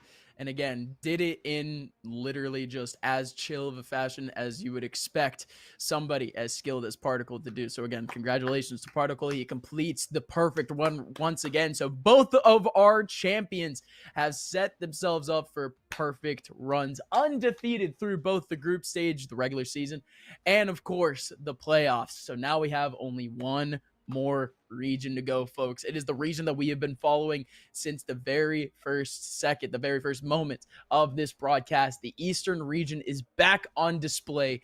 And folks, we'll let you guys know on whether or not we are looking at the lower finals or the grand finals. Things are really wrapping up here for our Summer Smash, folks. But brought to you by Sprite Chill Cherry Lime. This action is not stopping anytime soon. After the break, we will have ourselves some more high-intensity Super Smash Bros. Brought to you again by Sprite Chill after the break.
Jumping right into it, Master 1801 and Fruit Meatball. This is losers finals of the Eastern bracket. Fruit Meatball breaking out all kinds of food with the Game and Watch. Master 1801 going with what we thought Master would go with before, the Byleth.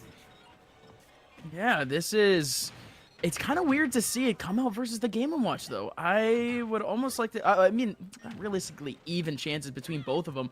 But the Game & Watch is such a tricky character to face up against no matter what. But with Byleth, I want to feel as if it is a little bit bigger a character. I guess you could say like it disjoints their hurt boxes just a little bit too much.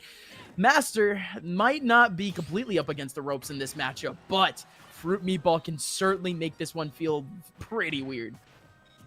Yeah, for sure. I mean, that's the Game & Watch. That's just the Game & Watch meta for you. It is a very flowchart kind of character, very straightforward. But then again, there's a reason why it's flowchart, is because the game plan is just effective. You've seen top characters play with this thing all the time. I mean, Meister and Mia come to mind. La Grimace, especially in La Grimace, rather, in France. La Grimace. Yeah, I'm just going to call that just to tick off a mutual friend of ours. Shout out to Cyrus. Shout out Cyrus. But, yeah, 100%.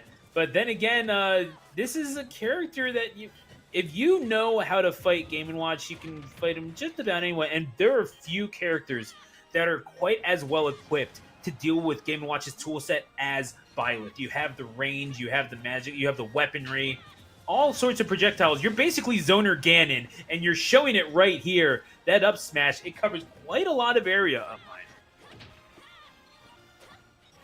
At least for right now, this Byleth is just sort of trying to throw out hitboxes right now. Fruit Meatball, he's the one actually up against the ropes right now, needing to dodge these wide hitboxes. And that's all that you really can do as Byleth. It is hard for you to actually kind of control that against Game & Watch, though, funnily enough. It is just a little bit of a smaller character, but just, again, deceptively mobile. That up B gets him out of so many situations. It doesn't matter what follow-up you think you have on Game & Watch. Oh, Fruit Meatball trying to read his opponent like a book, but you did have Master just that little bit lower. But what a call out there from Fruit Meatball. Triple back airs, if not quadruple back airs off stage for him to try to catch Master.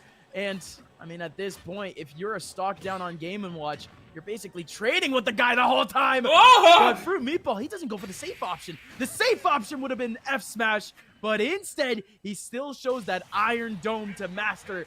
It is 2-0 here for Fruit Meatball in lowers. One win away from Grand Finals and one win away from taking away our #1 seed. Yeah, if they had cut away just a little bit before, they would have seen me make maybe the craziest reaction I'd ever seen, just off of the burial and looking for the up smash. Maybe misspaced ever so slightly. I'm not sure if it would have connected had Master not mashed out. If he had it mashed out, that would have connected 100%. Yeah. No, yeah. That's the whole thing, is like, I'm genuinely curious what Master can do about this, because it feels like on paper you should have something to deal with this. I mean, Game & Watch has traditionally struggled against swordies. It's been that way for Smash 4 and kind of continued that way into Ultimate, and it's part of the reason why MKLeo has had such success against Meister, despite them being at, near the same level in terms of skill. But that matchup is tough, as we are going to a game. Master thinking that he might have a little bit of my goodness. Game & Watch against Yoshi, and Fruit Meatball also switching into the. What is it about deciding games and switching to the black outline? That's crazy. But yeah, Fruit Meatball. Yeah, right. Going to break out the black Game & Watch, and Meister with the Yoshi. I love the aura. Yeah. This man is trying to impose aura all over the place. Again, just best of luck to him. But my goodness. Oh, my goodness. Oh, no. He's mugging in this man's face. This man is literally literally mewing in his face, dude. This is like, I can't get over this. Oh my goodness. Oh, we're having a mog off. We're having a mog off. Oh, I love it. So Master and Fruit Meatball, folks, these two guys are having a chat off, and I love it. Strong chin, strong jaws all over the place. Master picks up Fruit Meatball and has not lost a single bit of percent ever since he lost his first stock. He's been taking Meatball for a ride. It has been 100% ever since he first got hit, and he's only taken 7% since. Fruit Meatball finally gets a little bit of an entry, but this is that heavy dinosaur that I was telling you about. This man can hit, and against Game & Watch, we get to see the full extent of it. Game & Watch, such a light character. Yoshi, such a heavy hitting guy. Yeah, oh, wow. Actually clanking with the key and the tail on the clashing down and up airs. And yeah, they're just pressing buttons in each other's faces. I mean, almost like DBZ Budokai-esque action that we were seeing here between Master and Fruit Meatball. They are just pressing buttons in each other's faces. And the down B through the platform and the taunt. Talk to him, Master. And the pink Yoshi. You want to talk about Aura? Goodness gracious, let's talk a little bit about the pomegranate Yoshi that's being broken out in front of us. Oh, man. Could use a little grenadine with that drink that they're mixing up here. And Master now trying to throw out the egg, air stalling just a little bit. Fruit Meatball is going to need an extra stock just to make things even, and mashing up smash. The fact that your smash attacks do kind of combo into each other makes Fruit Meatball seem not as insane as he might just mashing smash on the ground. No, but oh my goodness. Oh, okay. I think he might have gotten a little lost in the sauce there. It happens. Right, lost in Fruit Meatball's sauce for sure. Man was cooking up something fierce. But this is actually an opportunity here for Fruit Meatball to punch his ticket into Grand Finals. Does not want to miss this opportunity. 129 to 6%. Master, boot to the face. And he's doing a little dancey dance. He's doing a little hot stepping in those boots. Fruit Meatball has been deleted, but only for game number 3. We still have a full BO5 to go. Yeah, and is the comeback on, perhaps? Because this Yoshi has proven to be a tough customer. Now, the obvious weight advantage that you have. Yoshi's still a heavyweight character, just 4, maybe 5 above the heavyweight, middleweight threshold. And yeah, so you're going to be a little harder to KO than perhaps the average character. And you contrast that with Game & Watch, who I believe is the 3rd lightest in the game? Something like that. I mean, there's literally a 2-dimensional character. And some could describe that about the gameplay as well. So when Master is talking about, adapting to, the sort of Game & Watch, sort of move set, the things that you need, 3rd lightest indeed. So yeah, you're talking about needing to adapt to the offense. What else do you have there? You have your defensive mobility. You have your frame 3 up B. One of the best in the game, by the way, in Fire. The only thing you really have to give up is stage. Fruit Meatball actually being chased off of the Game & Watch and is going to go with the Minecraft Zombie.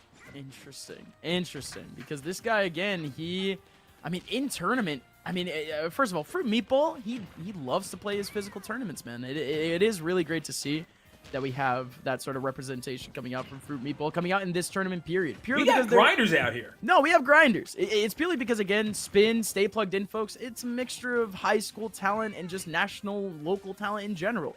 But the fact that we have such strong players, such active players, it is pretty good. But also, this active player, there you go, Fruit Meatball is gone.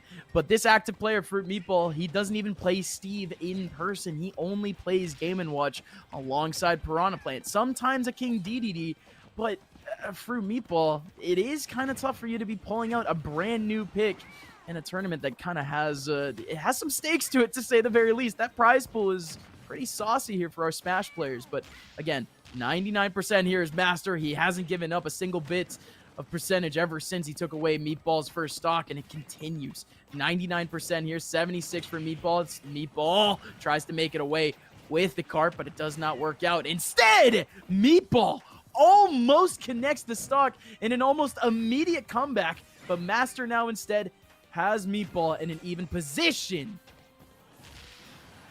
And now, in this game for a consequential position as Meatball Still with all 3 stocks, an almost full stock lead now for this pink Yoshi. Eventually, it will be seeded by the up throw of Fruit Meatball, trying to create a cave of life for himself.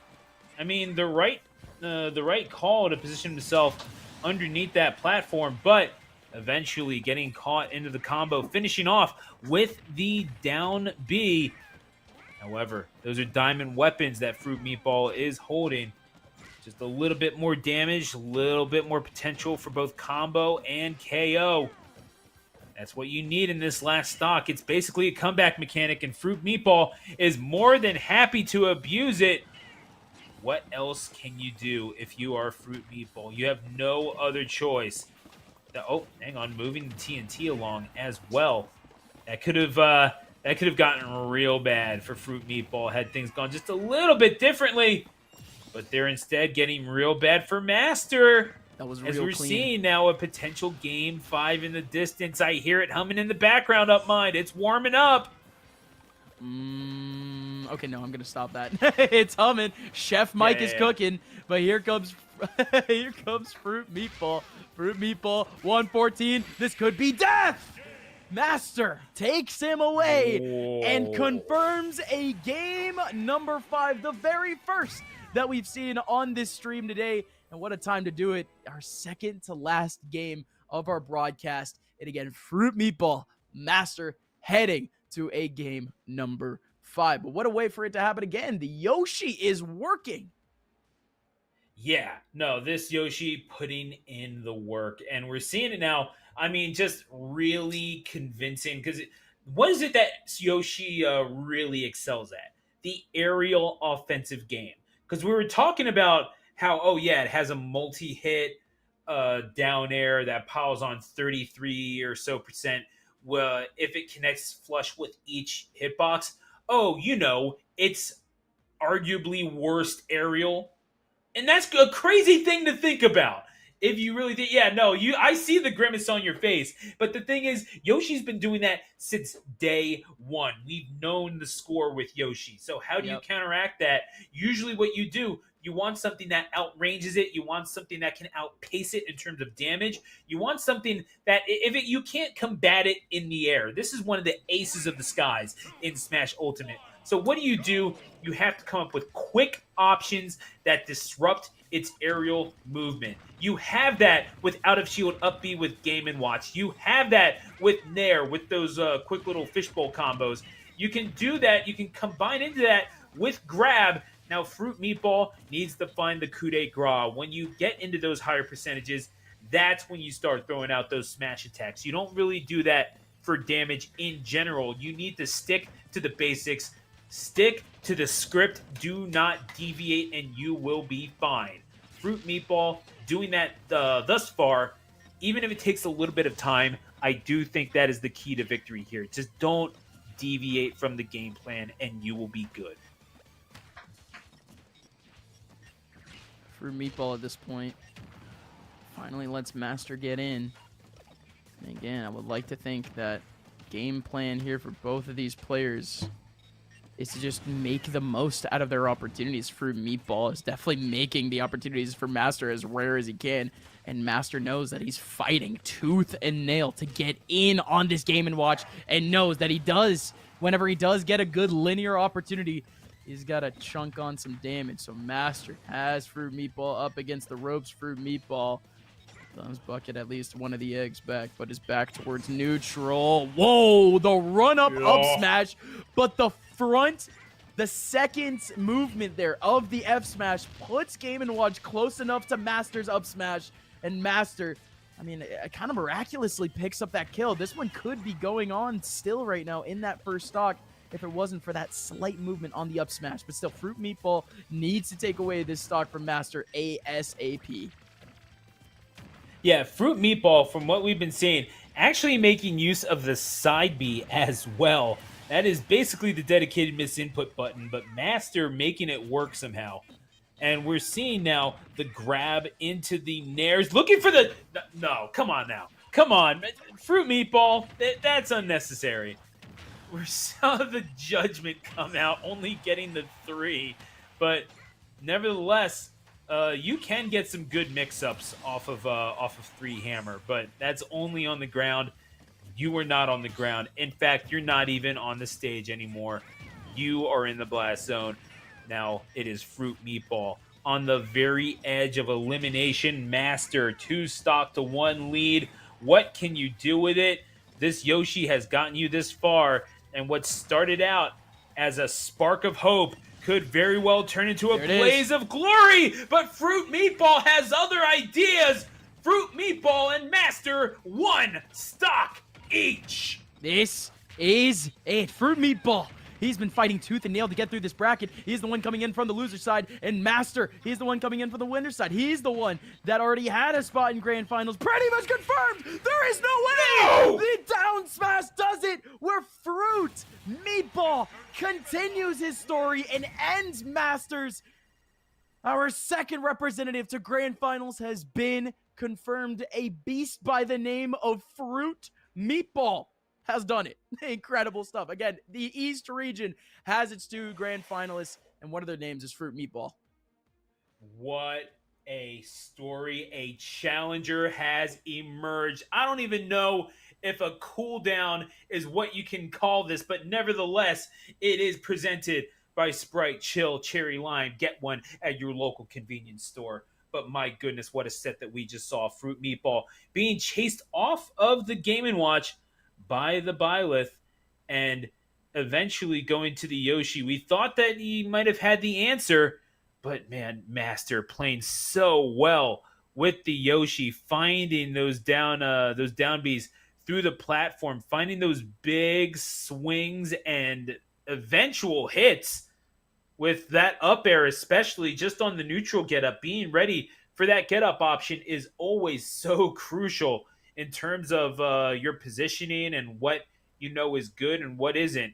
And you know that you generally want to avoid the platforms if you're playing against Yoshi, right? Because you're going to get tagged up pretty hard by that up air. You're just going to get sharked, plain and simple. Yep. As you're seeing right there, like Master earning that one the whole way. But going back to the Game & Watch, you just have to stick to your guns. And what wound up being the finishing blow, because Master making it work with the down smash, with the coverage option, Fruit Meatball taking it to 1 stop each. But here was the cherry on top, comboing smash attacks, down smash into F smash, the burial, the flame, the Viking funeral for Masters Yoshi, and so it goes.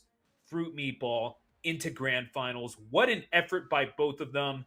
But in the end, it was Masters Yoshi, ironically, that came out just a little bit flat. That was the cherry on top, presented by Sprite, Chill, Cherry Lime. That stuff never goes flat. That pops every single time. Get one at your local convenience store.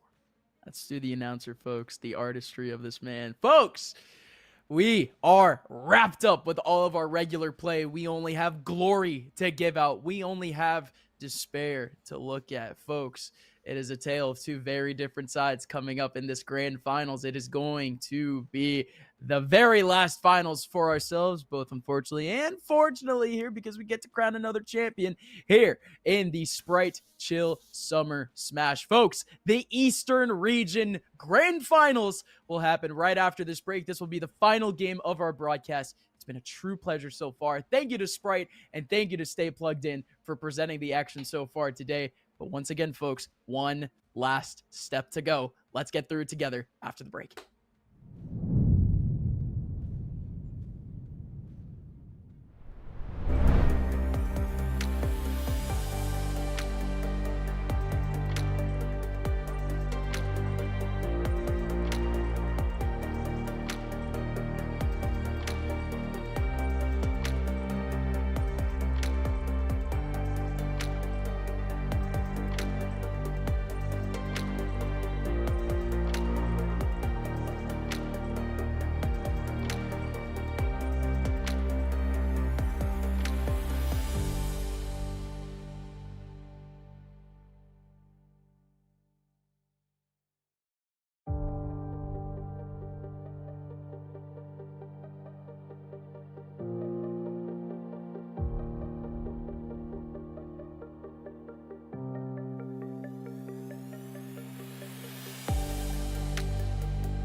folks, we are back here for the Sprite Chill Summer Smash Grand Finals for the East region alongside the fantabulous Upmine. I'm Stu, the announcer, rocking out with you here, twitch.tv/stay plugged in. I had to move to my secret operational bunker for this Grand Finals. It's just that intense. But before we get into the East Grand Finals, let's take a look back as we head out west one more time. Upmine, take us through the bracket.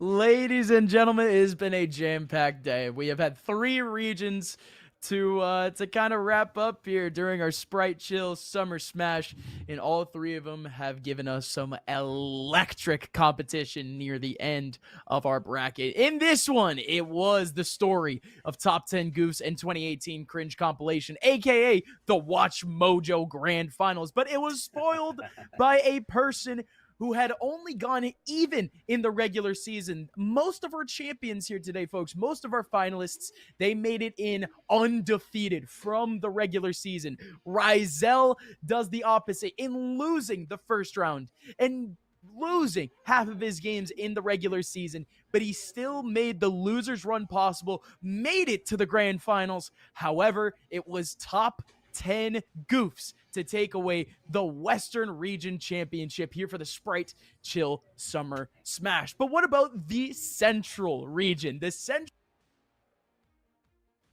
to say the very least. You see how linear it was at the very end, where it was Particle and JD Neon facing off twice, and JD Neon wasn't able to take away a single game. It was all in the hands of Particle, going undefeated, going invictus from the regular season all the way up through the playoffs. That's right, it was Particle to take away the Central Region Championship.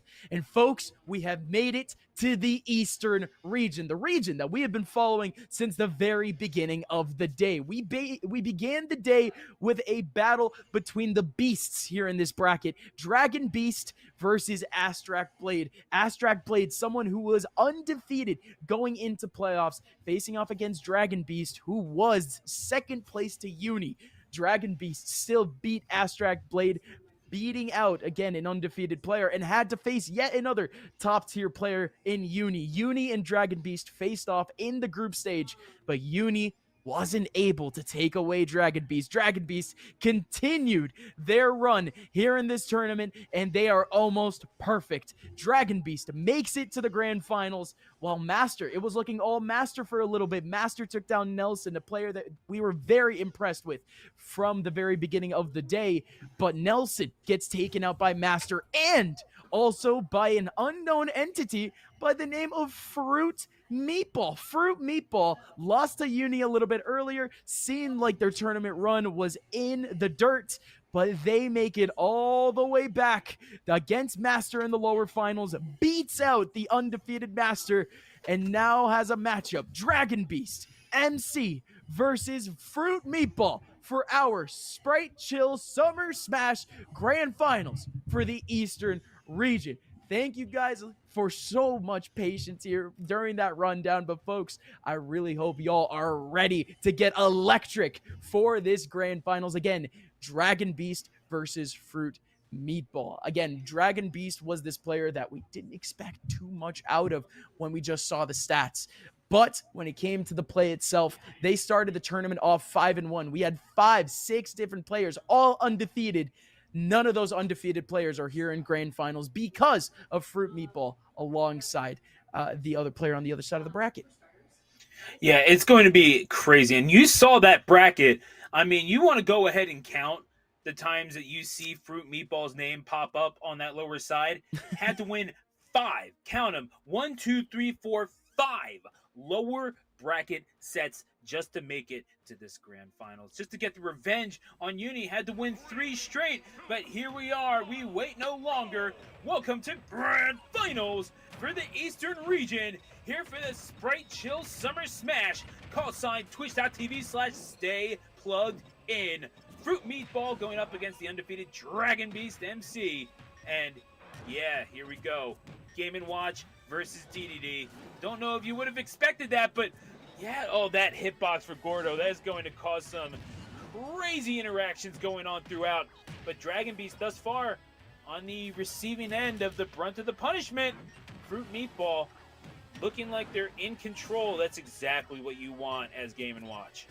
I mean, honestly, this is all just a preference thing. If I'm looking at the two characters that Fruit Meatball has in his pocket, in terms of, oh my goodness, in terms of Game & Watch, alongside the Steve, I mean, yeah, it is just a toss-up because both characters have incredible advantages when it either comes to the medium distance or just getting in all the way up close. Game & Watch, of course, it comes down to that low frame advantage. It comes to the fact that the man can just pull out move after move after move, and eventually one of them is going to hit, one of them is going to put you in prime position to be punished. However, Dragon Beast MC still sticking to the DDD, a little bit more calculated of a character, and is still taking on, again, the unpredictable, the low frame Game & Watch fairly well right now. It's all about taking advantage of those stray opportunities that, again, Fruit Meatball is not exactly giving Dragon Beast at the moment. Good play here from the Game & Watch. You can see that there is potential for really both the Game & Watch and the Steve, just according to game style or gameplay, play style. We're seeing now, the falling there from DDD. This is how you want to start things off. Just anything to knock him back, anything to put him into hit stun, anything to garner an advantage against this character that was considered at first a sort of anti-meta character to counteract Palutenas and whatnot, but is very quickly become a viable solo main at the hands of players like Mia and Meister. But Fruit Meatball, could you perhaps count them among them at a later date? Are we seeing the emergence of a new Game & Watch star? Dragon Beast will try to put a stop to that at the very least temporarily in this Sprite Chill Summer Smash Grand Finale here in the East, as Fruit Meatball continues on with the Nairs, trying to follow up with the down smash, but just whiffs on it. And Dragon Beast, what else can you do but respond with the up smash? 2 stocks to 1 in favor of the DDD. It's so hard to try to think of any safe options as Game & Watch because all of his heavy-hitting options, you need to be up close and very personal with your opponent. Fruit Meatball is getting taken advantage of. I mean, a Dragon Beast, all the Dragon Beast needs to do is trade at this point, and he's been doing an incredible job at that. Each little hit that he's getting onto Fruit Meatball, is hitting for about 20, 30%, 40%. That's all that you really need. Just like that conversion. Oh, not just the damage, but of course it's the kill. What a setup from Dragon Beast. And that is Dragon Beast one more step forward here towards their championship run. 2 more games away from winning this region. Yeah, anything that you can do as the Game & Watch in order to keep the game within your area of containment, right? Because that's where you're going to get into trouble if you let the DDD have a little bit of confidence. If you let them, again, downhill runners, right? You give them a little bit of momentum, all of a sudden they start barreling through you with that nair, with that hammer. All of a sudden they're swinging on you, and if they're swinging on you freely, that means you're giving them too much space. So how do you do that as Game & Watch? You have to be shielding on some of those bigger options. Obviously, nothing to where you're going to get your shield broken, but at some point you're going to have to pull out either that perfect shield or you're going to have to just have your shield eat one of those descending nairs. Anything that lets you land close to them so that you can deploy those up Bs. So, or you can just switch off to Steve. That could do it as well. So like I said, it's not exactly tough to try to consider either character in this type of matchup. There are distinct advantages between the two. But with Steve especially, we are looking at distance, first of all. It just seems like Dragon Beast, when it comes to the up-close interactions, when it comes to just simply trading, Fruit Meatball can't compete. So what is Fruit Meatball going to do? Oh my god, what a Kobe. What can Fruit Meatball do? Well, simply maintain the distance. Simply stay away from a character that doesn't exactly have amazing projectiles. Well, I say projectiles with an S. He has a single amazing projectile. Limiting the action, though, limiting the pain that could come towards you. That's all that we can really expect here out of Fruit Meatball. But he's already given up a lead. Fruit Meatball had about 50% there, 60% up on Dragon Beast. Dragon Beast already takes it within 1. Yeah, and we're seeing that fishing line start to come out. I kind of wonder if perhaps that is an indication of what Fruit Meatball means to do as well. So you're going to be made to put up those walls just a little bit because, yeah, you are going to have to negotiate that at some point. Dragon Beast, I feel like maybe having the idea that, if you're going to want to deal with these blocks, you're going to have to do it with straight up power. And DDD has that in droves, luckily. But Fruit Meatball now is being made to try to keep out Dragon Beast. And you're able to do that somewhat with these block placements, but you're going to need to devote a few more resources to that. And Dragon Beast MC says, I don't need nothing except the hammer in my hands. Dragon Beast now. You got that iron ore so that you're able to keep it rocking at the very least with the mining. Got a little bit of redstone as well. It could come in handy for TNT. But again, how are you going to get this KO on this super heavy character? Again, tied for third in the game. You have this diamond weapon. You need to be able to capitalize here. You have to. Oh my god. Peak comedy. Physical slapstick comedy. No, exactly. I love it. I love it. Exactly. No, I love Tom and Jerry, dude. That was peak of my childhood. But yeah, no, exactly. You see physical comedy, you laugh. But now, folks, we have what is potentially a poetic ending. This is Fruit Meatball potentially trying to find himself his rightful place in this matchup. Switches over to the Steve, knows that he was potentially holding himself back with the Game & Watch, but the chip hits for Dragon Beast, comes into play once again. Little opportunities here for Dragon Beast, but same thing for Fruit Meatball. What a hit for Meatball. Drag down. That F smash was incredible, but Dragon Beast still alive. 108, close to the Nair, doesn't connect. Rail comes in, doesn't connect either. You do have the Anvil, not there. Still, Dragon Beast just looking for the one right hit, not throwing away his life. Love it from Dragon Beast. Dragon Beast picks and chooses his opportunities. And my goodness, he chose the golden spot to interact. One more game for Dragon Beast to make it as your champion for the Eastern region. One more to go for the kid from New England. Let's go, New England. I'm sorry, man. I'm busy looking for my tier list. Where is it at, bro? Who did what with my tier list? Why is it upside down? Why is DDD on top? What's going on here, man? Like, what Dragon Beast has been able to do is turn this matchup on its head. Because, yeah, you know that you can control things as Steve to a certain extent. You know that you can control the pace of the game. You know that you can create caves of life for yourself. But what happens when you try to create a door? Eventually someone's going to introduce a battering ram, and that is exactly what we have seen from Dragon Beast, breaking out that hammer and swinging freely as Fruit Meatball is trying to jump in, trying to establish those little short hop bears that can do so much damage with that pickaxe especially. Dragon Beast is able to sort of counteract that. Hey, if you want to jump, it's still a whole frame commitment. I am more than happy to trade damage with you because 5 percentage points on me does a whole lot less than 5 percentage points on you. I can play this numbers game all day long. But Fruit Meatball is apparently answering the challenge. All right, well, let's see what you think about 135, buddy. Then 144. Let's see how long you can play this game, especially when I got diamonds in my hands. That could be the key for Fruit Meatball to make this comeback. Man's holding on. He's got diamond hands, but Dragon Beast, my goodness, almost a beast of a move to say the very least, holding on to that up smash. But scary number right now for Dragon Beast. Fruit Meatball 119. New England, what's up? There's a lot of funny numbers happening right now. Here comes Dragon Beast. Dragon Beast still trying to sweep away Fruit Meatball. That's exactly what happens. But 119, anybody in New England knows that that is a very good omen. Things are looking good for Dragon Beast, even though he's very deep down. That Gordo has been a pivotal piece to his comeback so far, but the hammer doesn't connect on this one. The cart a little too low. There goes Fruit Meatball. Oh my goodness.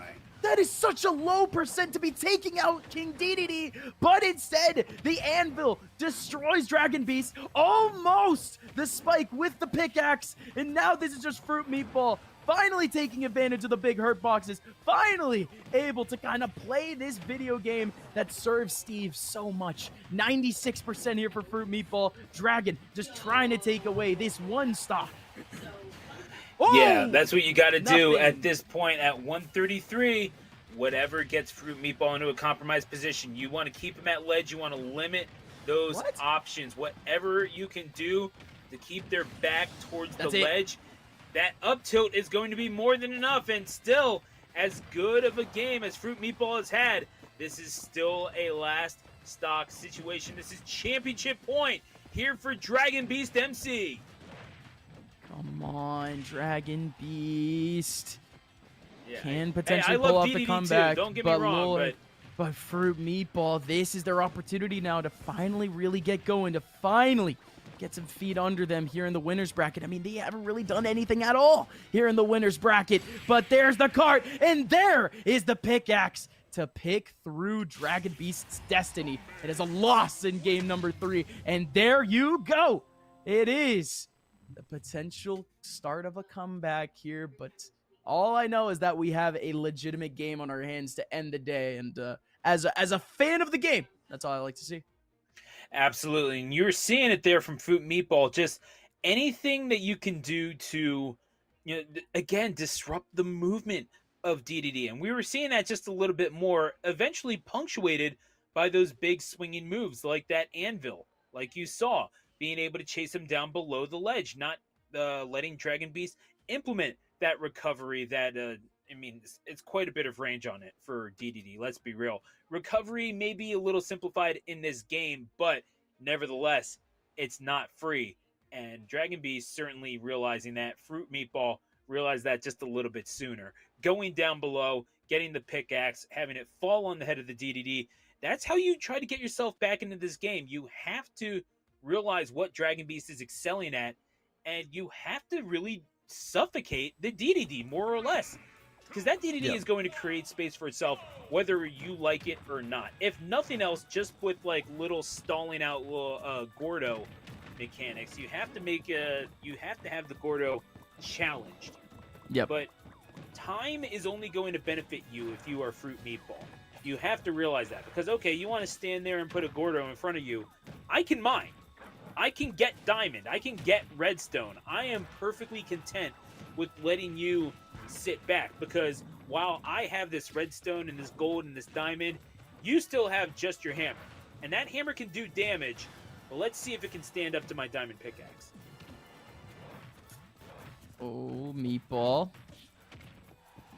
Doesn't have the diamond just yet, but does have an opportunity now because of the hit to sweep away a couple of materials.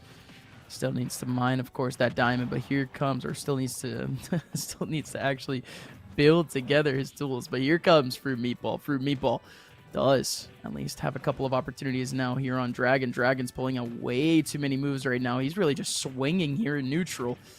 I mean, I want to say, of course, it's calculated, but Dragon Beast is surely just flailing right now, and it just works. Yeah, at some point that hammer is going to connect. But how about a little Dragon Rage? Yeah, how about a little, I love Dragon Rage, right? Wrong character, though. But I love to see a little Smash 4, a little even 2 stocks between Dragon Beast and Fruit Meatball for us. We do have Fruit Meatball getting knocked up in neutral already. Yeah, so now that we're seeing Fruit Meatball trying to make this comeback, and that's the thing, I mean, you're talking about you're never in the lead with a character like Bowser.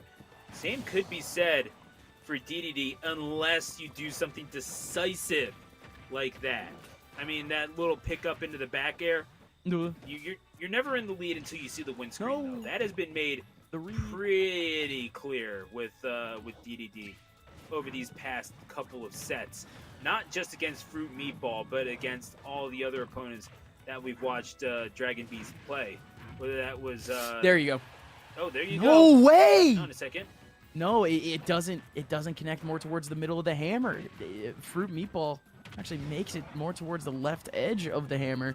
An incredible DI from Fruit Meatball. Incredible kind of influence there on the direction. But there you go. Down tilt. 85% Fruit Meatball at a fresh last stock. This is the makings of a win here for Fruit Meatball, unless Dragon Beast Found can Diamond. pull off something insane to cap off a championship win. But now you see the win condition, right? Keep them away from that crafting box. No. Oh, no. Dragon Beast.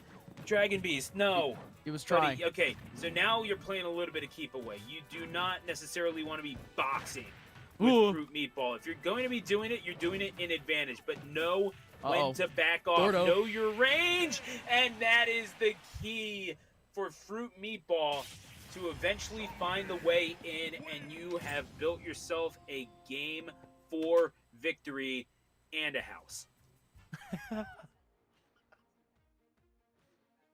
Sorry, Joel. I'm still trying to get I caught you off guard with that one. That's my bad.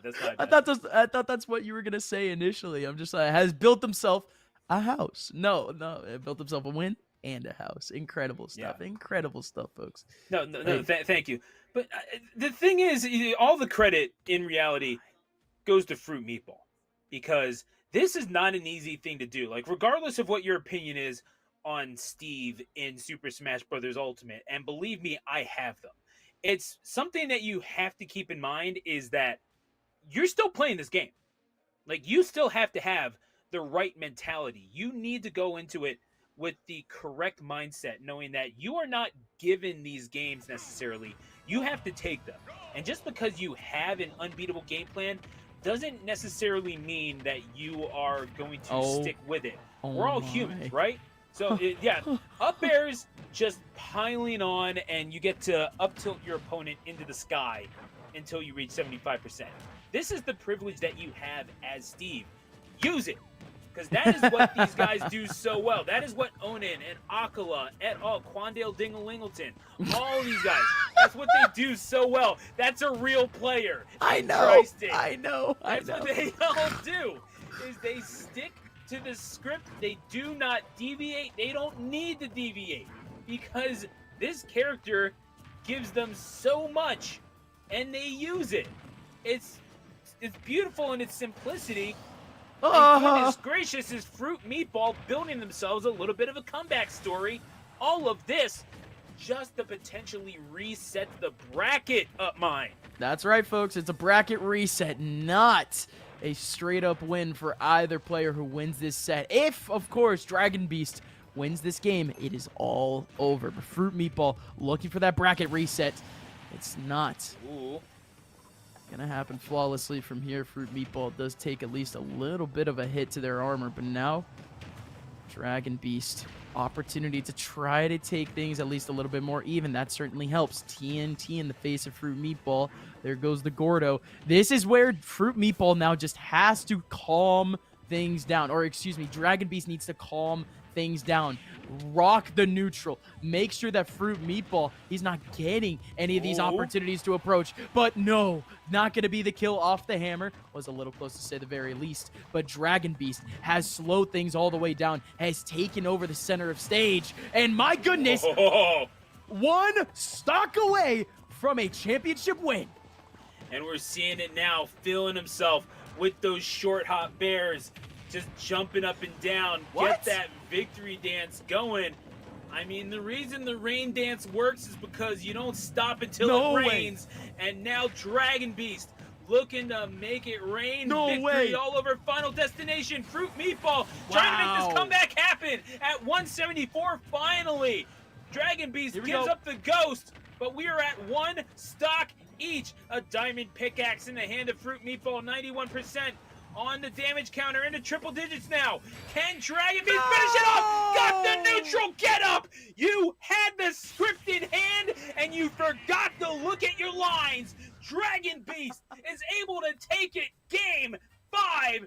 That is steel. That is class. And that is your Eastern Bracket champion. Dragon Beast MC winning the Sprite Chill Summer Smash on the Eastern side. I mean, what a run. Dragon Beast MC had to face multiple undefeated players in the playoff bracket from the regular season, and they were able to take on all comers. The last opponent, though, was the trickiest one yet, and that was the opponent that wasn't immortal. That was the player that had lost already, that had been beaten multiple times, not only of course in the playoffs, but also in the regular season. Dragon Beast MC Fruit Meatball surpass all storylines going up against them, going into the grand finals or going into the tournament period, and they have, I mean, at this point, it's established themselves at the top of the Sprite Chill Summer Smash scene. But at the very end here again, it is Dragon Beast MC, who with the DDD, not changing off of the DDD a single time while Fruit Meatball changed over to the Steve. That's what changed this entire set. Dragon Beast was able to hold on and adapt. That was the big word that we've been talking about all throughout the day. That is what separates the boys to the men. It is about that adaptation. The years of experience in Connecticut works out for Dragon Beast as once again steps up into the online realm and steps up with a championship victory. Again, this is our very first time doing this type of tournament, and this is our very first Eastern Conference champion. So congratulations to Dragon Beast MC, where with this cherry on top moment brought to you by Sprite Chill, Dragon Beast puts the cherry on top with a smack to the head onto the Steve.